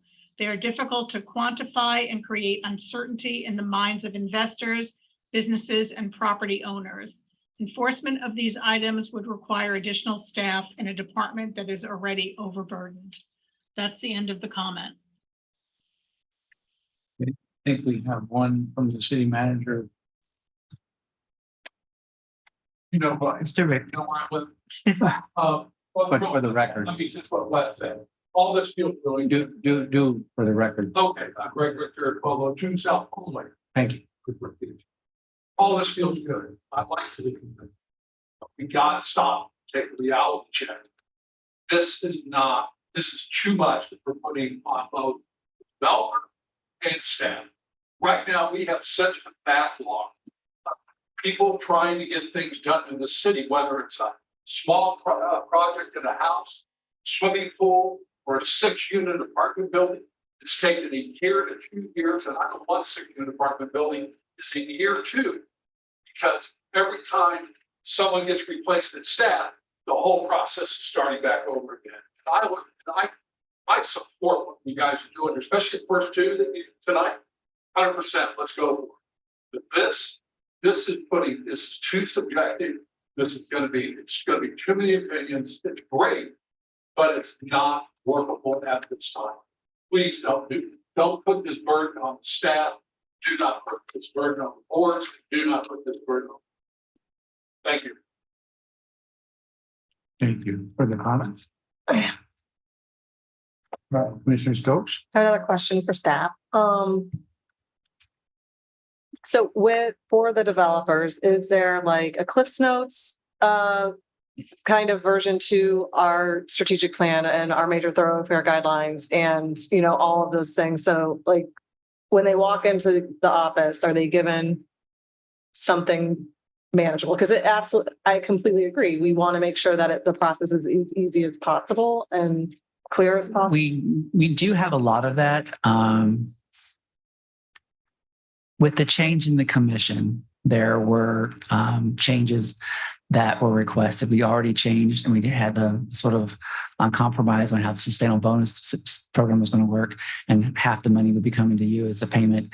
And then you asked for certain things to come out of being able to be quantified to apply for it. You've also brought up other issues that you have with development that haven't been codified in an ordinance or anything yet. So we do the best we can with the direction we've been provided. There are likely some changes that will come out of your discussions moving forward on a variety of things. I'm not quite sure what they would be. We haven't dealt with the vacation rental issue. We haven't, the affordable housing program, I think we're moving forward on that, the micro unit project. I know that the previous commission got at some of this too. They were concerned about the quality of the architecture and how the streetscapes on the major thoroughfares are going to be. But we can't dictate, unless we rewrite our entire code, to a form-based code, which would get away from the uniqueness of Lake Forest Beach, because the form-based code in and of itself tends to lead you toward a singular type of architecture. And we have the form-based components in our code that deal with massing and height and setback, and orientation, but it doesn't dictate you've got to use this architectural style. And we've been very cognizant that pick a style, be true to it, because Lake Forest Beach has a variety of flavors. It's like Breyer's 33 flavors of ice cream, maybe 39 now. I don't know. I haven't been there in a long time. And so I heard what you were saying, and then we've been talking about sustainability in a number of formats a lot. And we try to encourage it. We don't have in our code now the aspects to hold developers to a lot of the things that are in here. Some do put it voluntarily, and we use it to support whatever they're asking for. But this is it is aspirational. It is putting us in a new league when it comes to what our expectations are from developers.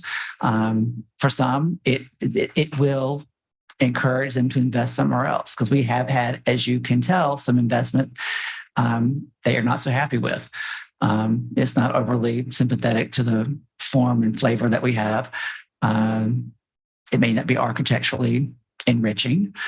And so I heard a lot of what you said, and some of it came from the previous commission that we needed to strive to do better. So that's where this came from. And I do appreciate the design principles of not somewhere in here, what you had mentioned before about breaking up the massing and all that. And that, I think that's very clear, easy to understand and follow. So I really appreciate that. I think that will do a lot to help with that.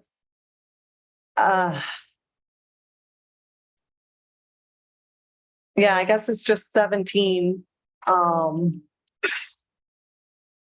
that I'm on the fence about. Would developers, if this was going to scare people off, would they come to you and say, hey, this is scaring me off? Or would we just not know about it? Or would we say, okay, there's a lot of projects that we wanted to see in the city. We were trying to work with this group and that group and build those mixed income housing, but they just didn't feel like they could handle this particular part. Well, what we did back in 2014, when we had a whole new land development code, Lake Worth Beach went from impossible to invest in because nothing was in copacetic to we had a whole new future land use element in the comp plan in 2012 and an entirely new zoning code in 2013. We rolled out forums, and the one was invited where we invited all kinds of design professionals, architects, land planners, landscape architects, entitlement agencies, attorneys to come to the casino, and we would explain what our new code was, that we were open for business and you could get a project improved without it being a nightmare in Lake Worth Beach. And we had a secondary one at the Cultural Council where we invited people who might actually have the means to pull off a project, developers, sort of project venture capitalists, and both of them were very well attended. And we won regional, national, international awards for our marketing aspect of those two forums. I do think that if this passes, we will have to have, and I would encourage us to have something similar as a forum to invite the entitlement entities that have done a lot of work in the city. And there's only maybe a dozen, 15 groups that do that work with primarily most developers that come through, and have a primer to explain to them that don't be scared of this. This is how it works. But your developer is going to have to be more creative than just, I'm going to build a box and put units in it. It's going to have to be, you're going to have to, buy into the Lake Worth Beach feeling, the theme, the commitment. Because I've heard, some people say that, oh, the people that are coming in aren't like us. We're unique. We want to maintain that thing that makes us different. We want to be the best that we can be, and not become, I don't want to say beige because most of our buildings are beige. I don't have a problem with that, but blended in so that we don't stand out from other places that are on the East Coast of Florida. And so I do have a little bit of money in next year's budget in the economic development section. I think it's $20,000. It won't cost all that to have at least one or two forums where we would invite people to walk through how this works. And if you're entitlement supporters, like, the land planners and such, understand how it works, they can work with a developer to provide the justification statement on how their project meets these aspects. Thank you. Commissioner Vega? This is more for legal. Number 16 and number 17 have the word shall, not must. That is where I turn to you and ask, with the word shall, does that imply that we would like it? Hopefully you'll meet it. It's because it doesn't say mandatory. It doesn't say must on either one of those lines. So can you give us guidance on that, please? It's funny, this has become an issue. The word shall, will, may, shall still mean shall. You shall do this, but as opposed to you may do this, it's still considered a mandatory phrase. If you wanted to replace shall with an even stronger word, you could do that. But it's still, shall means yes, you shall do this. You shall clean your room tonight, not you should clean your room tonight, or you may clean your room tonight. You shall do it. I guess my question is because number 17, it says all new plan developments shall strive to meet. Well, strive to softens it. You're absolutely right. You're just striving to. Okay, if I do this, but I've only hit 3 of these, maybe I'll get past. But how much time and energy do developers want to put into a project that may? Like, don't they usually try to feel confident about their project before they go through all the boards? And I hear what you're saying, before but my us? question is, Yeah. how, in this language, because it's really the language it's good that we're approving. Actually, both of them say shall strive to incorporate. That's, to me, is giving a mixed signal that we're not saying it's mandatory, we're not saying it's must. You shall strive to clean your room tonight. Right, I mean, just thinking with that, I mean, you're. I think, yeah, but That to me, it's just, so I'm hearing both sides of the argument. I And think that's a, I mean, fair. if I'm a developer, I'm gonna go, okay, shall strive to, if we hit 4 out of 7 recommendations, then we've strived to, and we did pretty good. So I just, no matter what we do, I would like to see this language cleaned up, because I think it's misleading for potential investors. I think that it should either be must, may, or take out strive to, shall, just take out strive to. But you have justification for why you can't, like, so right now the. Like, there is an exception. Right, like, but if you want an exception, it's really going to be listed as an exception, not just I strived and missed the mark. There's like a legitimate. Like I was instead of playing video games, just stay in my room. No, it doesn't work.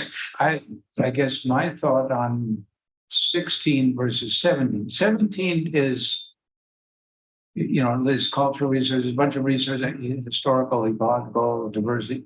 They're aspirational sorts of things. And I think in that one, saying shall strive to, you got to put in some effort, and maybe we'll want to add a little language that says, and you got to demonstrate what you're striving, Mom, I really strove. You have no idea how hard I strove to clean that room. I know it doesn't show, but the dint in my brow, you got to show something. I think for 17, I'd be willing to leave the strive to, maybe encourage some, you have to document what your effort was.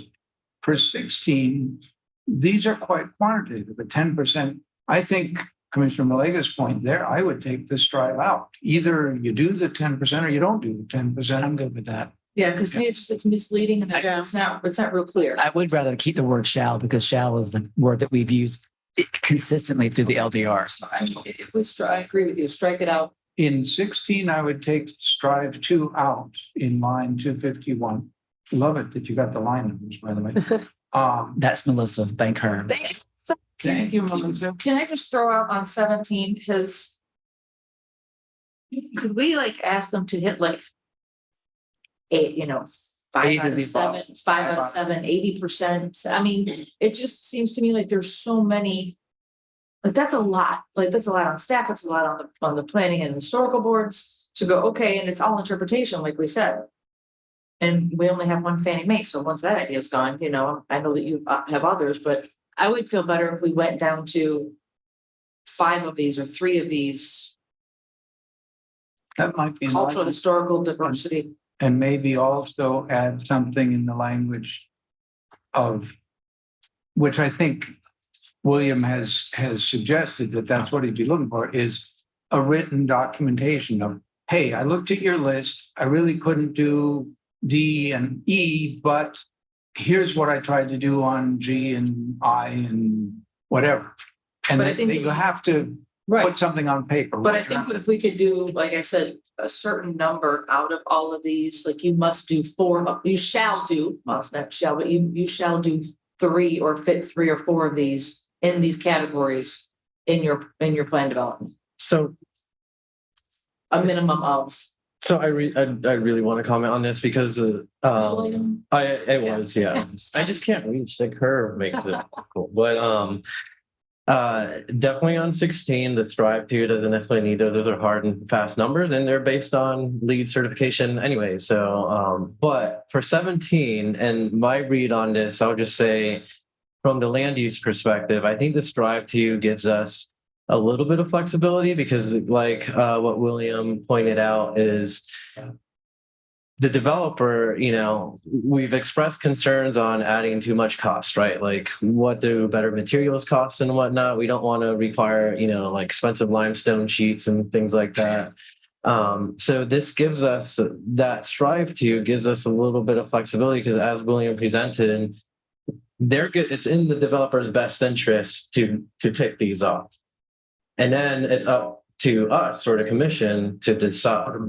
If we want to put a really strict, you need a minimum, like if we wanted to really, and I think potentially we should in the future, but don't cringe, William, we're going to say this out loud, but if we wanted to like get inspired by, for example, Monroe County or the Keys, like a system of LDRs, which is ROGO/points allocation, and it's very hard and set fast. If you need to tick off these, this number of requirements, you're going to get these points, and that's how our decision is made. But if we want to do that, that's, I think, a separate conversation for our LDRs and our comp plan altogether. But in the meantime, because we need staff to be able to, fully echo what Commissioner Malega said on all ordinances we pass, we really need to be conscious of the load that we're putting on staff, and we might need new staff. So in the meantime, I think the strive to in 17, that gives us a little bit of flexibility when developers present to us, we're going to look at this list and see, okay, economically, is it feasible and whatnot, and we can kind of determine that. So I think what I'm hearing is 16, take the strive to out, 17, keep it in. Do we want any other additional to 17 of? All right. So I was conferring with our legal here. As we're reading through 17, and this is what we're proposing to try to get at part of what you're talking about. In addition to the items enumerated above, all new plan developments shall strive to incorporate design elements, performance standards, and or specifications to enhance the public's awareness and appreciation of the community's commitment to the preservation and enhancement of at least 5 of the following sustainable qualities, values, and principles. So we're asking them to at least address 5 of the 11. I'm nervous about the at least, because I think almost nobody's going to try to get 6, 7, 8, 9, or 10. They're going to say, you want 5? I'm going to give you 5. And I don't want to try to weight these and say one's more important than the other.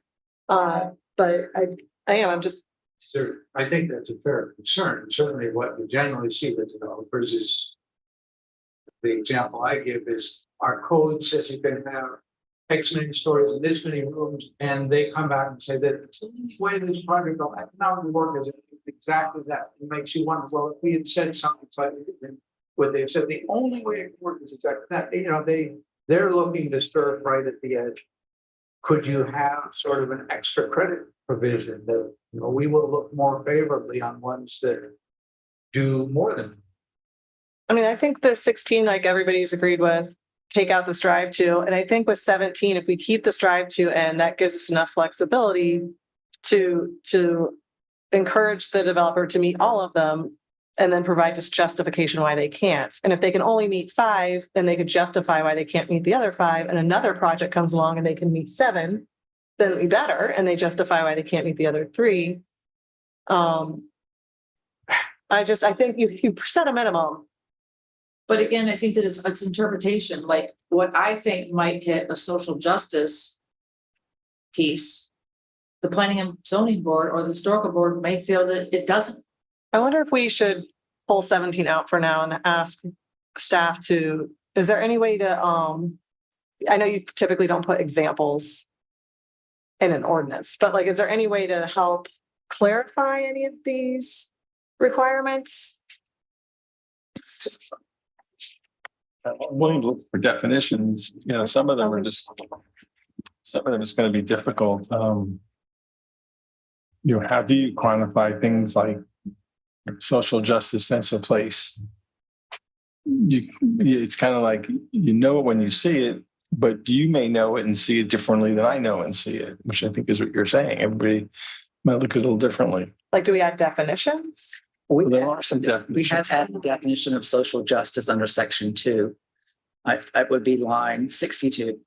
And also a definition of sustainability, which is line 66. Very broad. Yeah. Well, it would be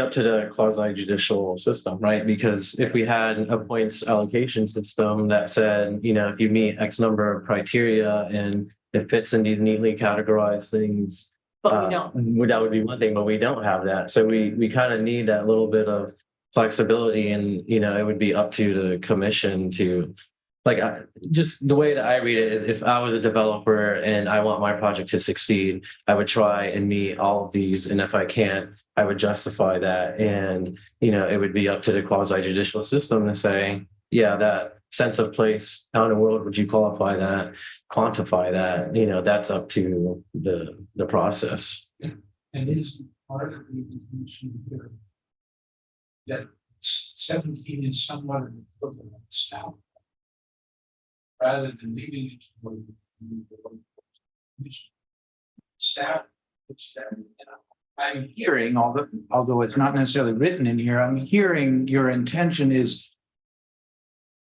you've got a list of things, you're encouraging them to strive toward, and you're kind of expecting, maybe we should spell it out, the developer to write a page or two of how you did your striving.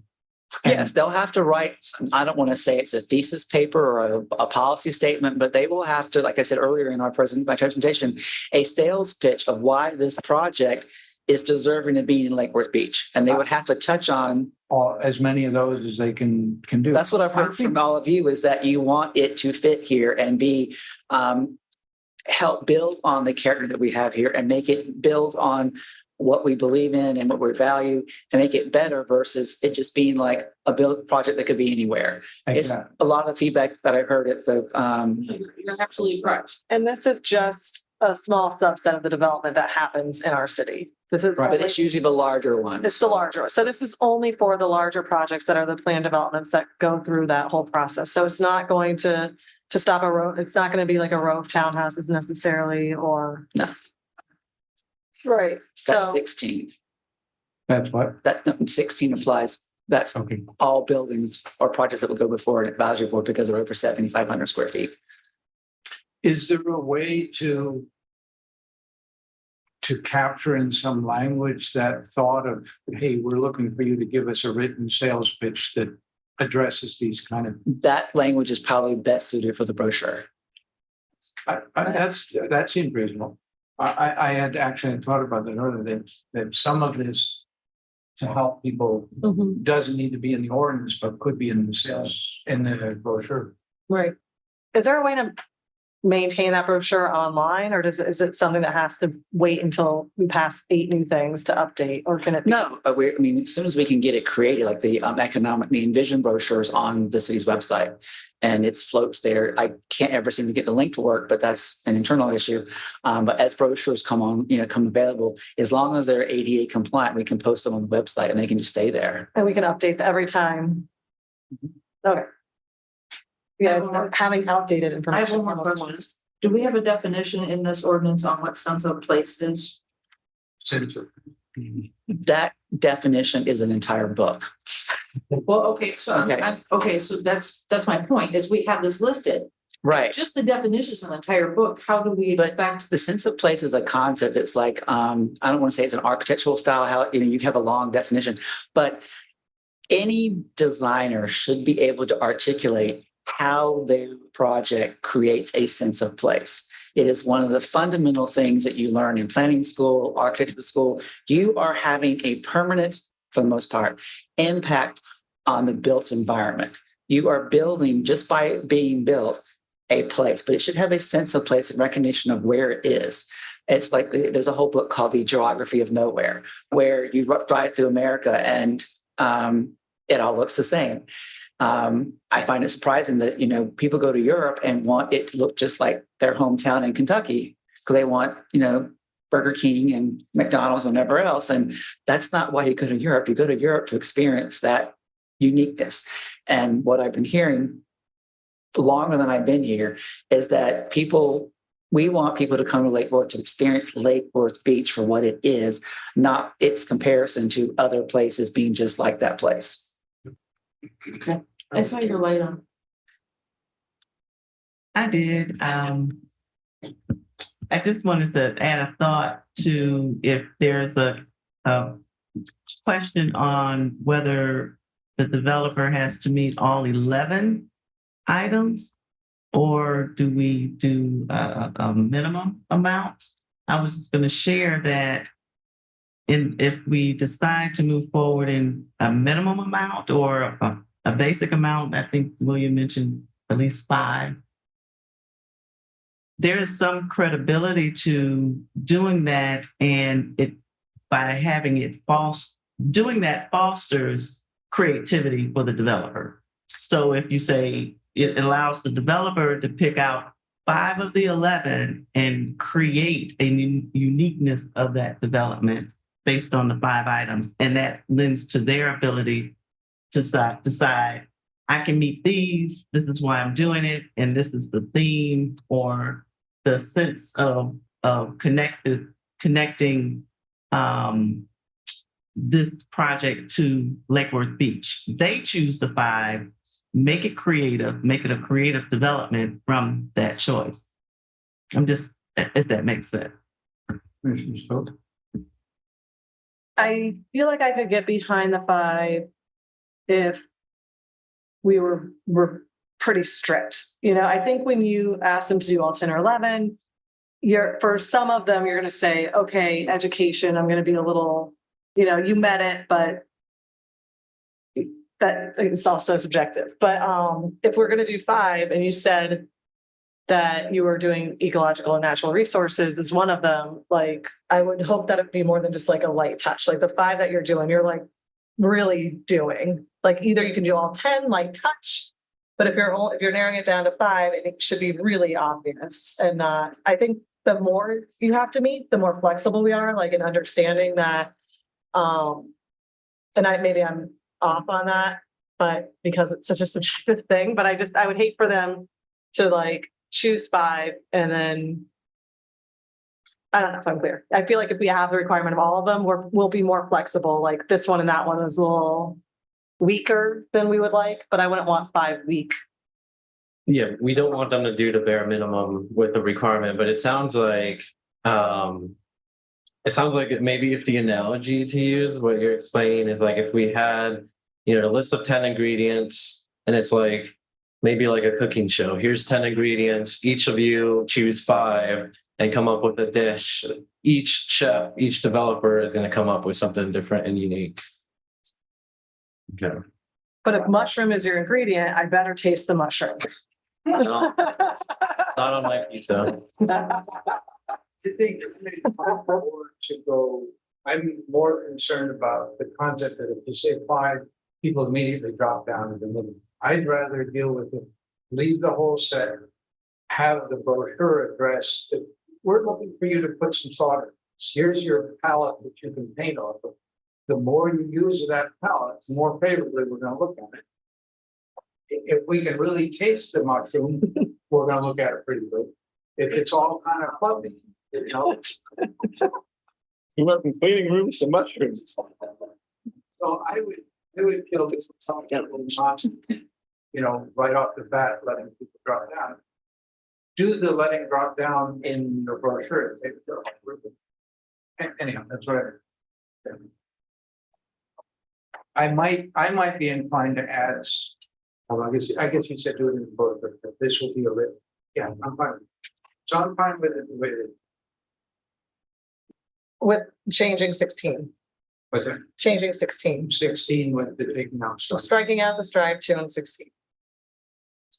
I have to go back to this feeling that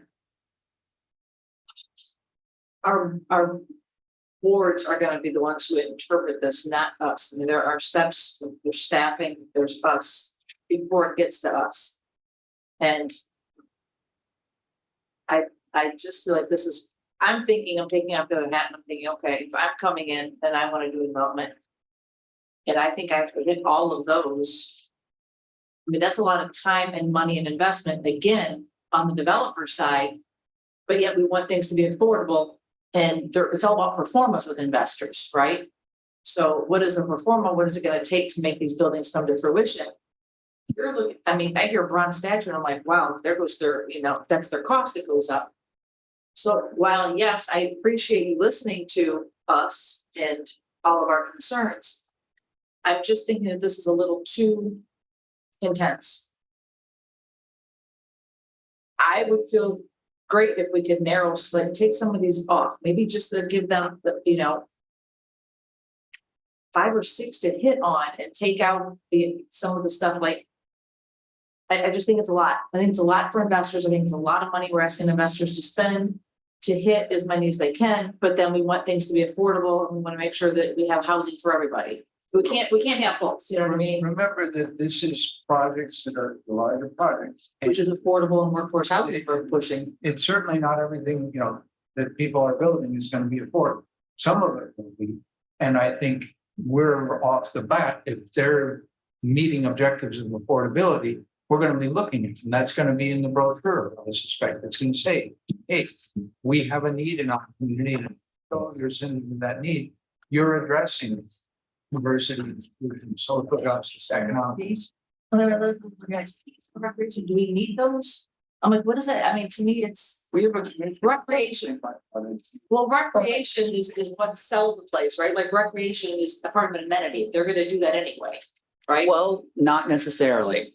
One of the reasons why we included recreational amenities in the Sustainable Bonus Incentive Program is that if you look around Lake Worth Beach, none of the apartment complexes that were approved before 2012 have much of any amenity at all. Yeah. So we felt, okay, we know we don't have any money to expand our parks. We know we want to build value in projects. We want them to be successful long-term, not just be a place to sort of put your head. And so we gave people credit for like provide some reason to make this a special place for the residents that come there, which will add to the long-term sustainability of the city. So that's how we got to where we were giving credit for sustainable for a swimming pool or a gym or a foot trail or other things like that. Because at the time, and to some degree still, developers will come in and some will spend as little as they possibly can to put up 4 walls and cram as many units as they possibly can in them. And you end up with a tenement in 15 years. And I think, and we have examples of that. I can point some out.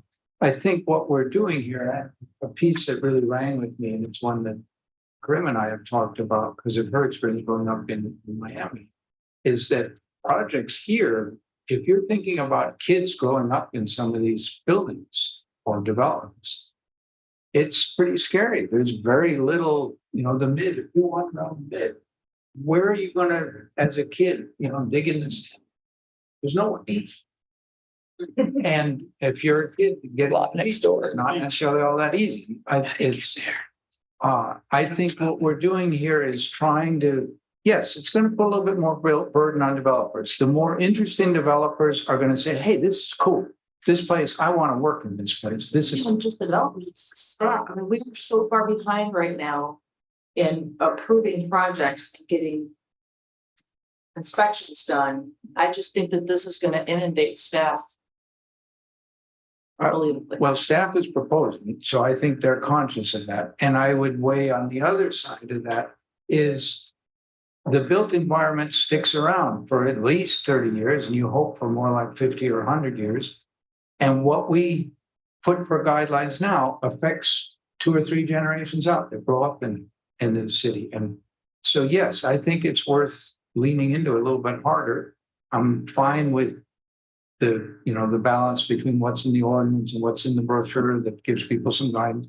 But I think you'll find that this will attract a certain kind of developer also. It's not, I just think that it's trying to.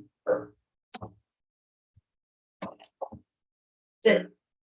9:43 was the one big item. So. And you have to extend the meeting. Shall we? We've got a motion. Do we have a second? We didn't change this anyways. And did your motion include the strike 2 and 16 goes out? No, I need to amend, motion to approve that, with taking drive 2 out of line 16. Do I have a second? What? Second. All in favor? Aye. Thank you. And we're gonna have those forums. I'm excited about that. So, William, we will have, before this rolls out, oh, when does this take effect? I should have asked that before. You have a second reading and it takes effect 10 days later. Okay, but there are no development it's in the pipeline right now. So we'll have a chance to roll this out publicly and educate. Well, as soon as it becomes Everybody. effective, any project that's coming along, it'll apply to them and we'll have to sort of walk them through it personally. But we do that anyway through our concierge service. And then we'll work on the marketing and branding of it and adding things to the website, which will probably kick off with the initiation of the fiscal year. Because I've got a consultant who can help us put that item together. This is for the CM. Is this going to be now a budget amendment or is this going to be part of? Oh, I can, let's see, because we talked about it that based on the project coming in, the next staff report will have an impact analysis in it. And it's projecting that we will need to have you approve an additional staff person for FY24. Yes, next year, not this current year. Now, if you want to throw more money at the staff that we have, so it can recruiting could be easier, that would be great. But that's just a separate plug and a separate conversation. It's not the same staff that reviews these developments that is going out and doing the permits and the inspections, is it? No, there's different staff. We have building staff who do inspections. We have planning, zoning, preservation staff that do the preliminary reviews of projects, get them entitled. They also review the building permits applications themselves for compliance with the LDRs, the zoning and historic preservation rules. Occasionally, the planning staff and our horticulturists will go out and visit a site just to ensure that all the conditions are met that are under a project, but they don't do the routine inspections. That's building. And we do have in the budget, we talked about, was it yesterday? This week? Yesterday. Yesterday? Oh my goodness. We did talk about increasing staff and we're working on helping with the Yeah, building. we've got a building technician position that we proposed that will help us get things more online and scanned. We have 2 vacant positions in building right now, and both of them are a challenge due to the pay scales that we were able to offer. And did we relook at that? Well, when we relook at pay scales, they are union positions, and so it affects everybody. Yeah.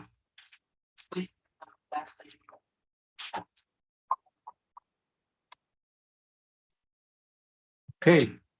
The mayor has resumed the gavel, and preemptively, can we have a motion to extend the meeting until 11, please?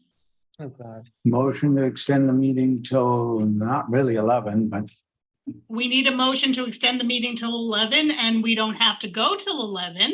We could Okay. end at 9:59. Second. All in favor? Aye. Nay, 4-1.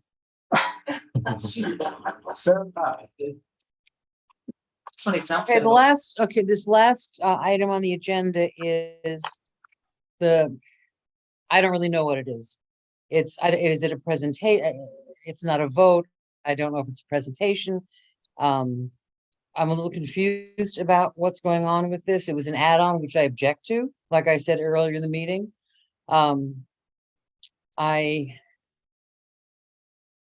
Commissioner Vice Mayor McVoy, can you shed some light on what's going on here? yeah, I would be happy to do that. Thank you, Mayor. What I had in mind was 2 things. One, and all driven by transparency, that the community is able to know what is going on in this area, in this case, in relation to the economic incentives requested by the Gulfstream developers. And there's 2 pieces to that I had in mind. One was we put together, when we were first asked to approve a letter of intent, I've also heard it called letter of understanding. I believe it's the same thing. Staff put together a spreadsheet of all the line items that were being requested by the developer that we were asked to vote on.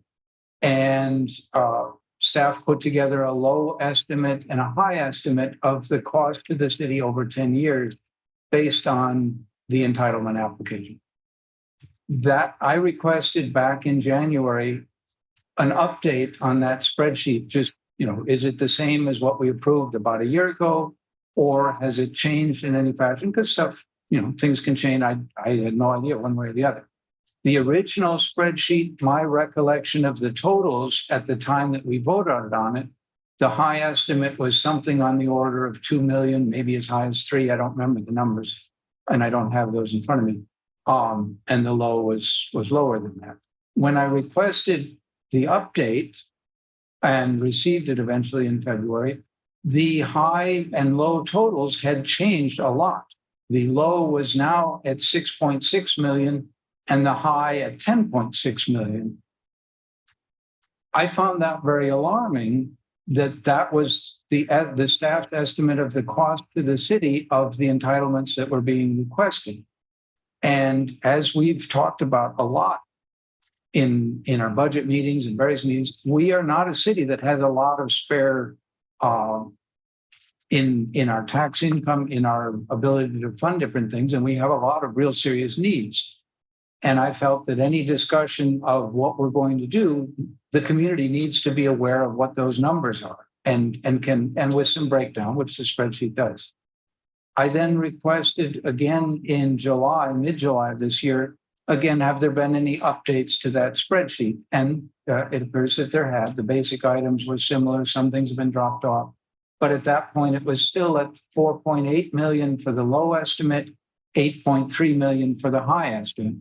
Pretty significant numbers when our discretionary income or discretionary budget from our finance director yesterday was about $500,000 is what we have to play with. Hang on, Commissioner McWhorter, you're including the CRA numbers though. This includes, yes. Thank you. Thank you for that. Thank you. This Well, does- here's the thing, Jonah Leva is not here tonight.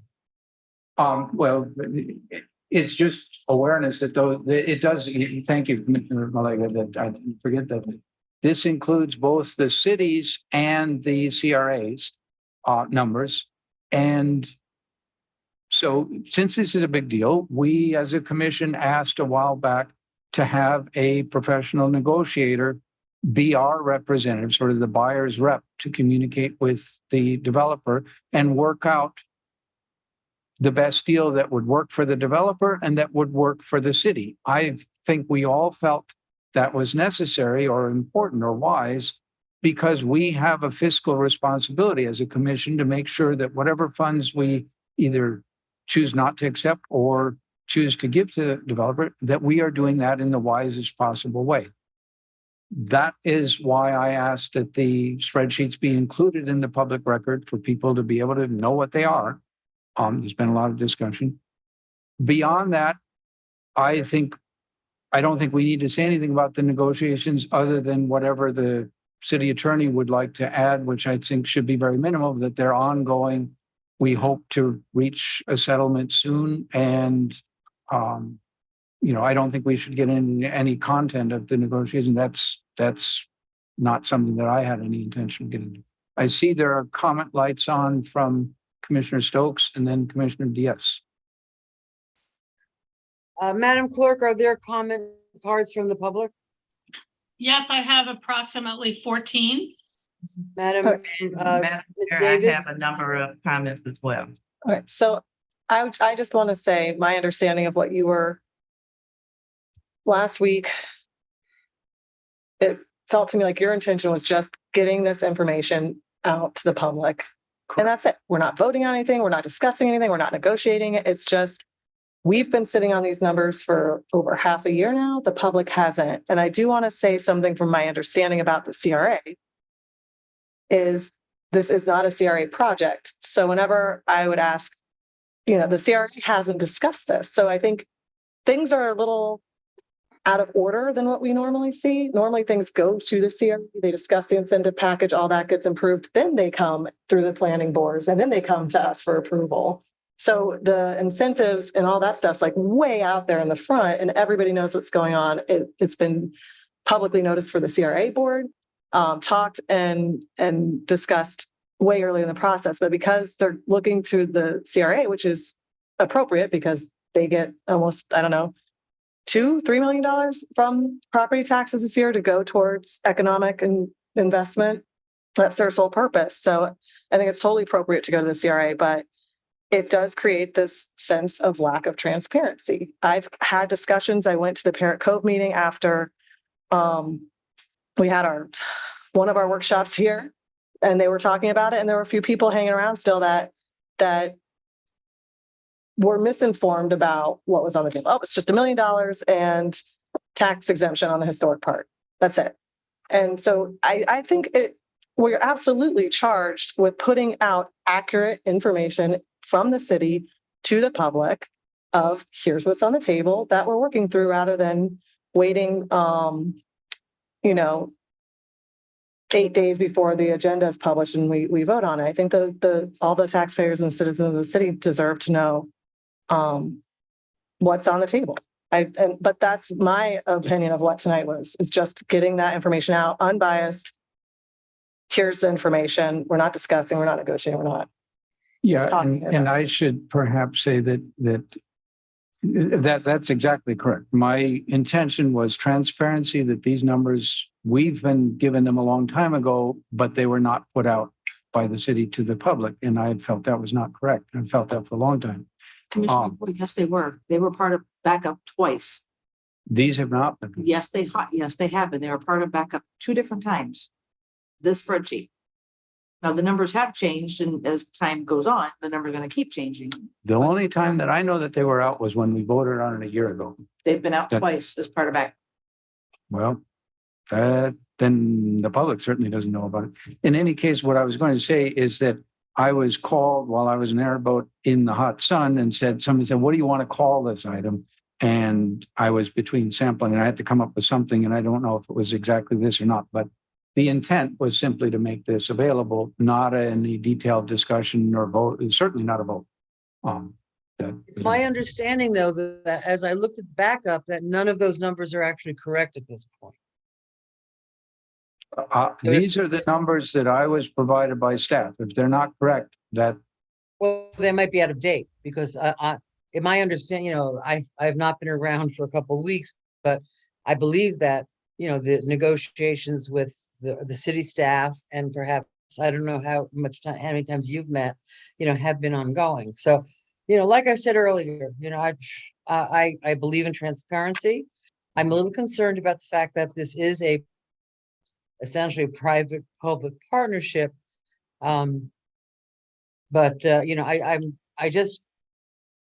You coming up with this last Thursday, all of a sudden, which, you've had months and, you could have put this on in April and we would have had more time to make sure that the numbers were correct and up to date.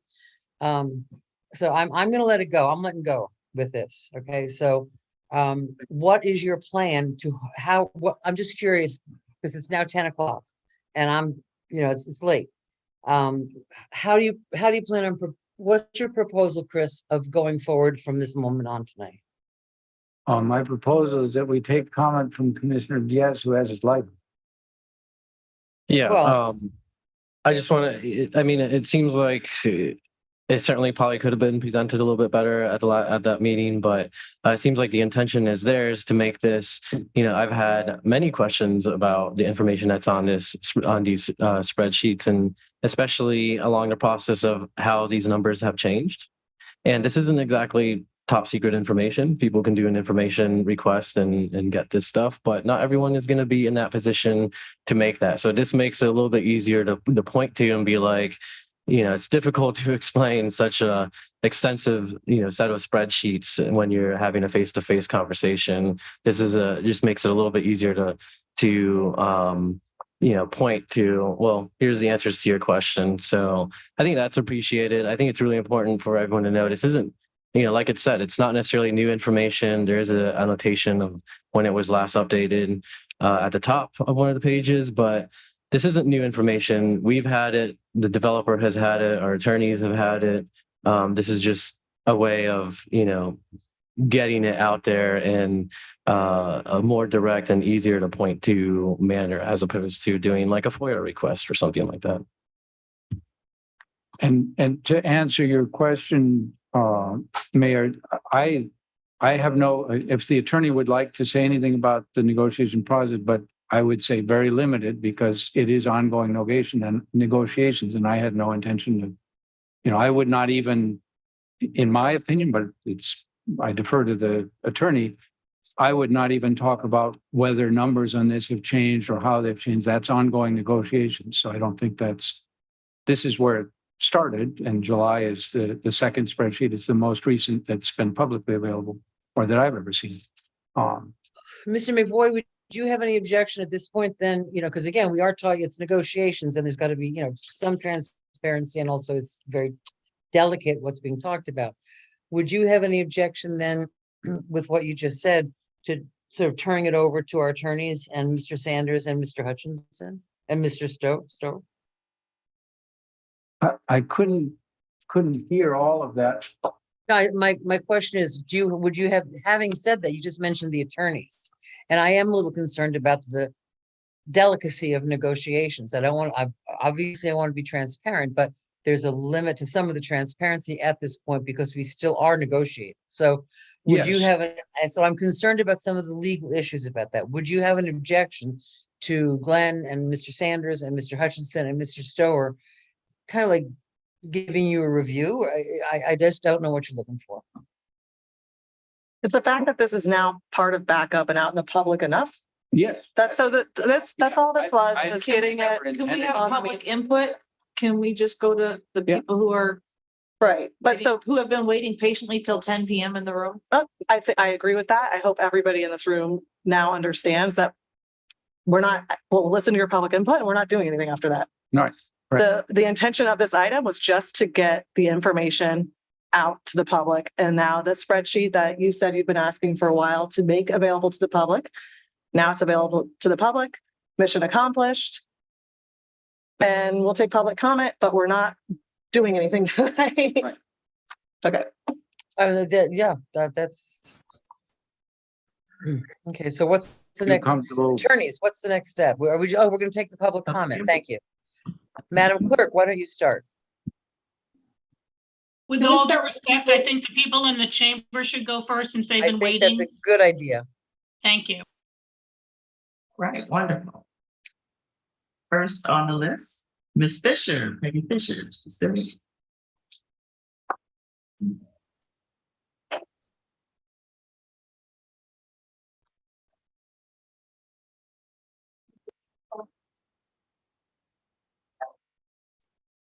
Peggy Fisher, 508 North A Street, and I wish you would make this consistent with everybody coming up here. You let some people fly and other people you want their addresses. So it's either all or none.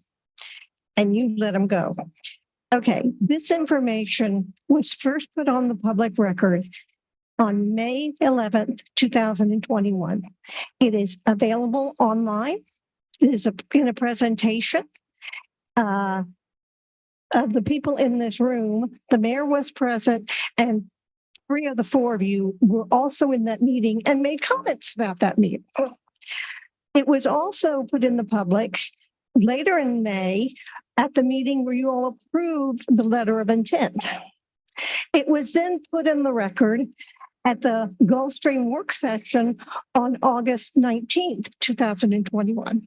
So it is disingenuous to say this has not been made public, because it has. And if you have had the spreadsheet, this darling spreadsheet, since February of this year, that is so near and dear, you should have brought it up in February, March, April. You didn't. So don't throw it that this is a big lack of transparency. It's been very transparent because I took your spreadsheet and went down each of those meetings that I mentioned, and every one of the numbers on here was included in presentations, starting with the presentation by Mr. Waters.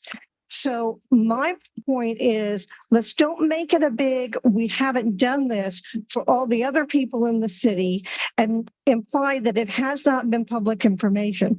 It has. The numbers have changed. Some of the numbers are not hard numbers because if the project isn't done, the numbers don't happen. So there's more to it than just putting out a spreadsheet, especially with information that is not up to date. Thank you.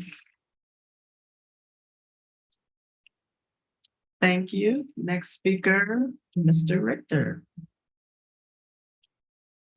Welcome again. Greg Richter, 1202 South Palm Way, and I have not gotten away with not giving my address. You have pointed that out. what he just pointed out ahead, numbers have been out here, but there's one thing that's been missing. One thing that was missing, and this is what you guys don't get. You're putting numbers out there. This is your cost. Where's the return?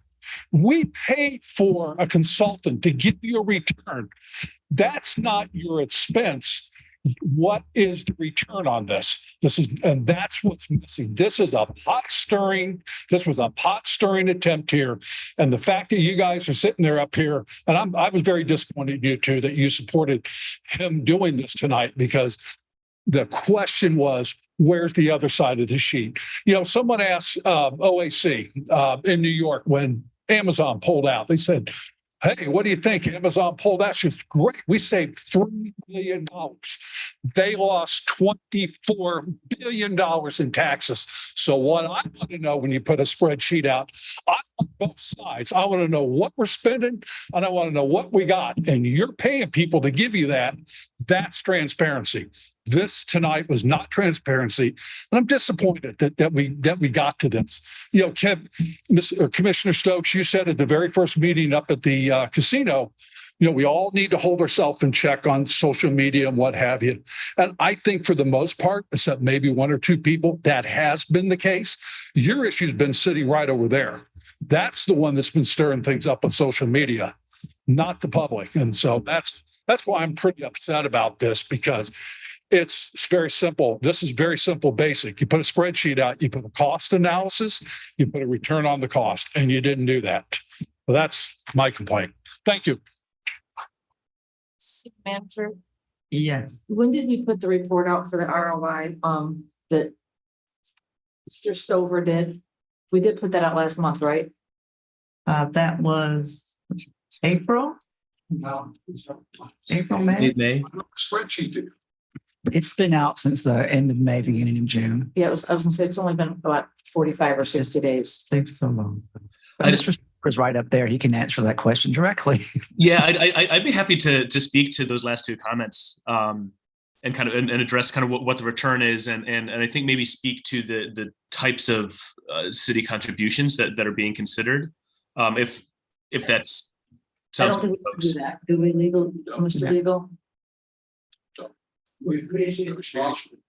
But I was just, Mr. Stover, I was just letting the people who are still listening or who listen tomorrow on YouTube, if they didn't know that we did put it out there. It's very in-depth and very enlightening. And I do think it would be great for people to look at both of them together. I don't think, when I was talking to people, they didn't seem to get past the first two sentences in that report, because it is a very long report. So I think it's a good, for the people that are interested in this, to look at them both together. And for the record, there is a spreadsheet that does combine the request as well as the return on investment. Okay, next speaker. Are we ready for the next speaker? I'm sorry, I may not be able to read the last name. I believe the first name is Arthur. On North Gulf View. May have left. Bo Allen. I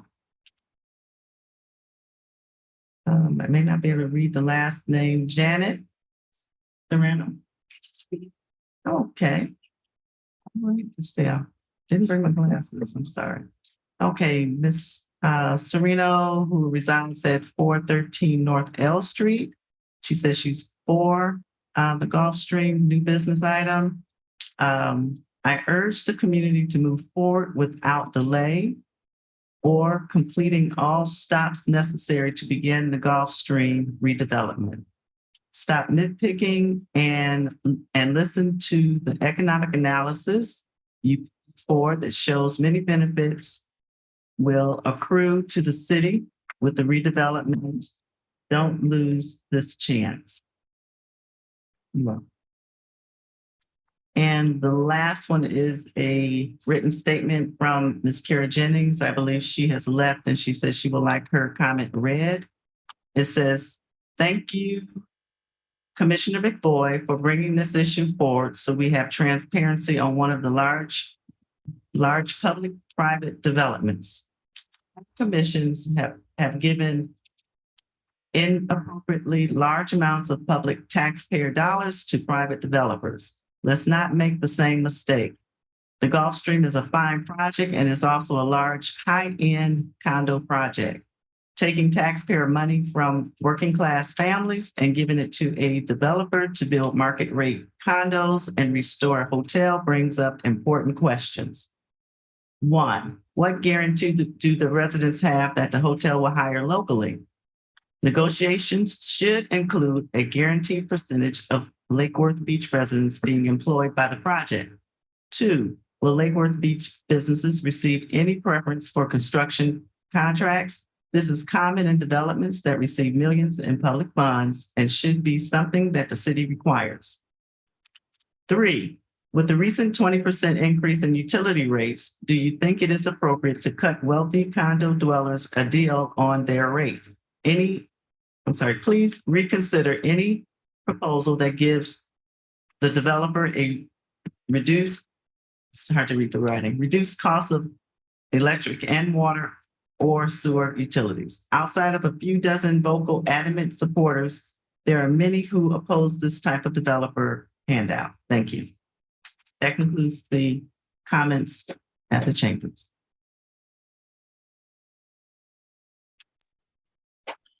All right, so the first comment is from Michaela Clanton, 9 North Ocean Breeze. Mr. McVoy is attempting to discuss financial incentives relating to a project that the city is currently negotiating in private with a paid consultant. Not only is this irresponsible and inappropriate, but it's also a dereliction of duty as a city commissioner. Mr. McVoy may be jeopardizing this project by discussing city costs while the financial negotiation is in process. Also, Mr. McVoy's employer has been very vocal that he is against the Gulfstream Hotel redevelopment. It is again suggested that Mr. McVoy recuse himself from discussing and voting on this project because of his employer's public comments. It is concerning that Mr. McVoy's inappropriate action here is deliberate.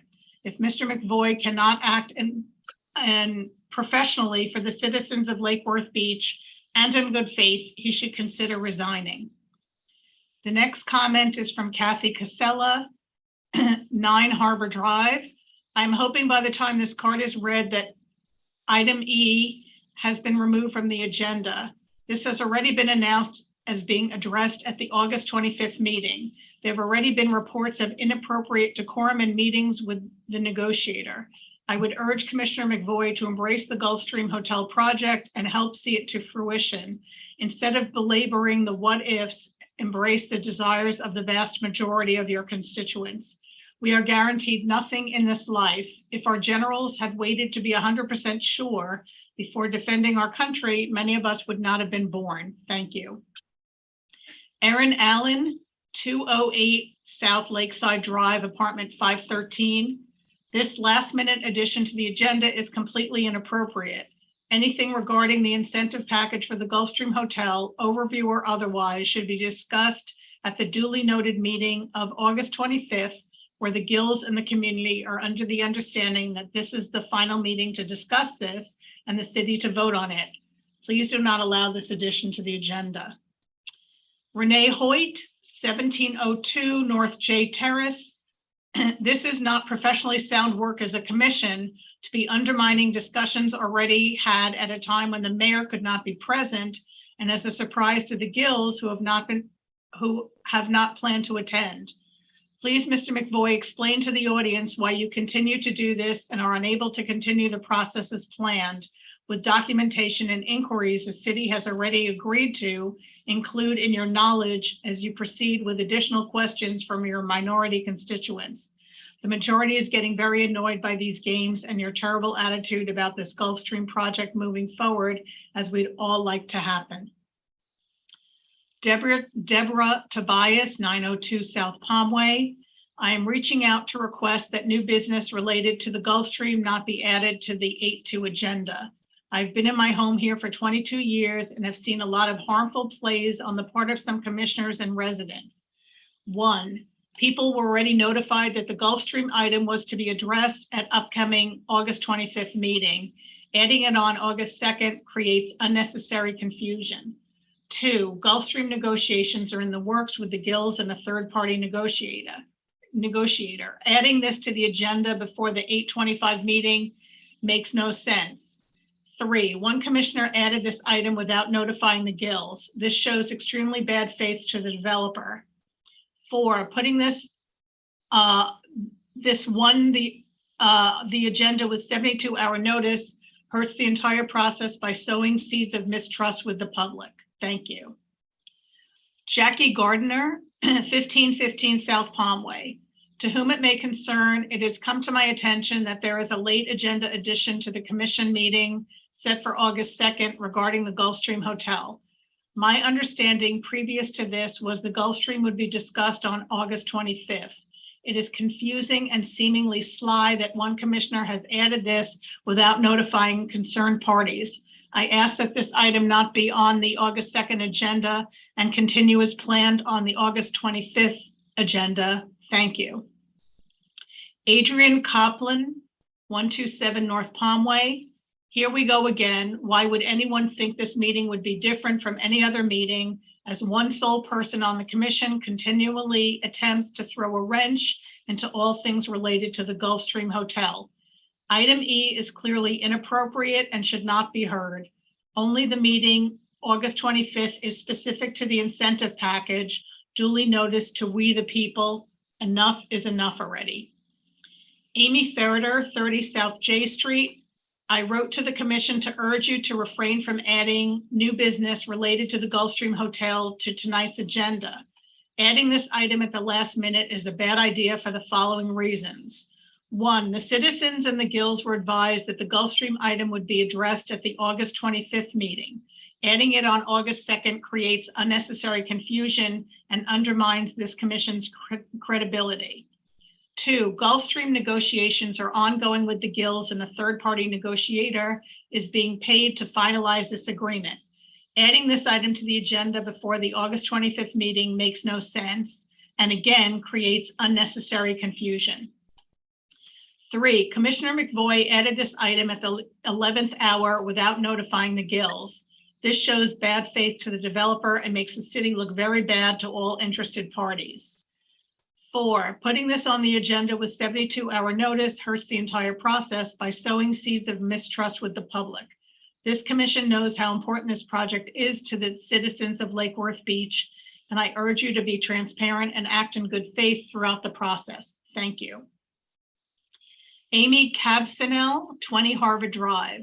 As everyone's time is precious and limited, I am confused as to why Vice Mayor McVoy wants to rehash information, Gulfstream incentives, that is already part of the public record. It feels like a hidden agenda, which makes me uneasy. The commission meeting agendas should be used more wisely. Ken Effinger, 102 16th Avenue South. I was surprised to find out that the Gulfstream Hotel has been added to tonight's meeting after being informed of its postponement to August 25th. I implore the city to take steps of notifying its residents with adequate notice so residents can respond. This looks a lot like a lack of transparency. As far as the Gulfstream project is concerned, the commission must stop this prolonged delay on finalizing this project. No more considerations. The Restoration St. Louis Group owes us nothing more than what they have offered. We as the city of Lake Worth Beach owe them the consideration and respect of allowing them to proceed as proposed. I do not care what the background is of individual commissioners. You vote according to the plan put before you and whether they fulfilled current regulations provided by the different government entities. This is nothing less than a yes vote. End this relentless delay tactic. Wes Blackman, 241 Columbia Drive. If you are hearing this comments, it is due to the commission allowing this item to be added to tonight's agenda. This is the email message I sent earlier today, which stated the reasons adding this item would be a bad idea. Mayor and city commissioners, on behalf of the residents of Lake Worth Beach, I ask that you not add new business item E when you act to approve the agenda for tonight's city commission meeting. There is no purpose to read numbers from a spreadsheet into the record. Of course, those numbers represent the city's contribution to the revitalization and rehabilitation of the Gulfstream Hotel.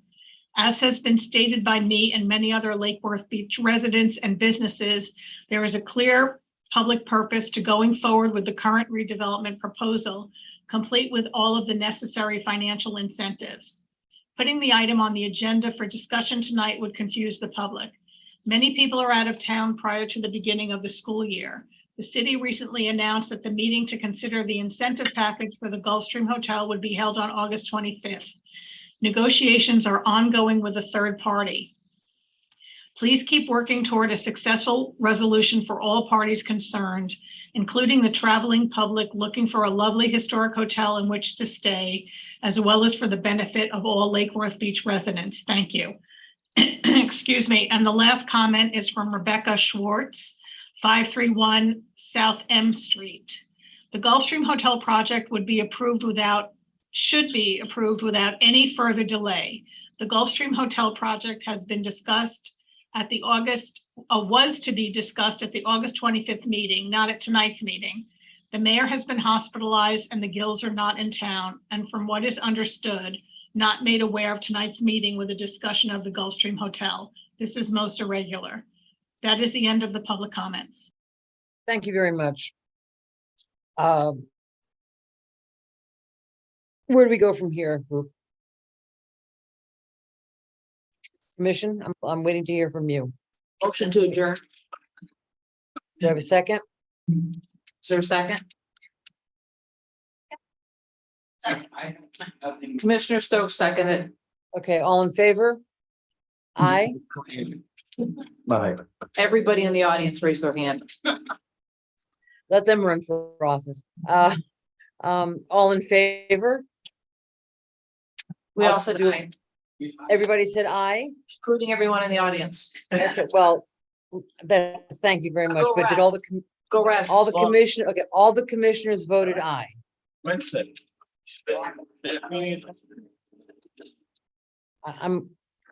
I need some help here, guys.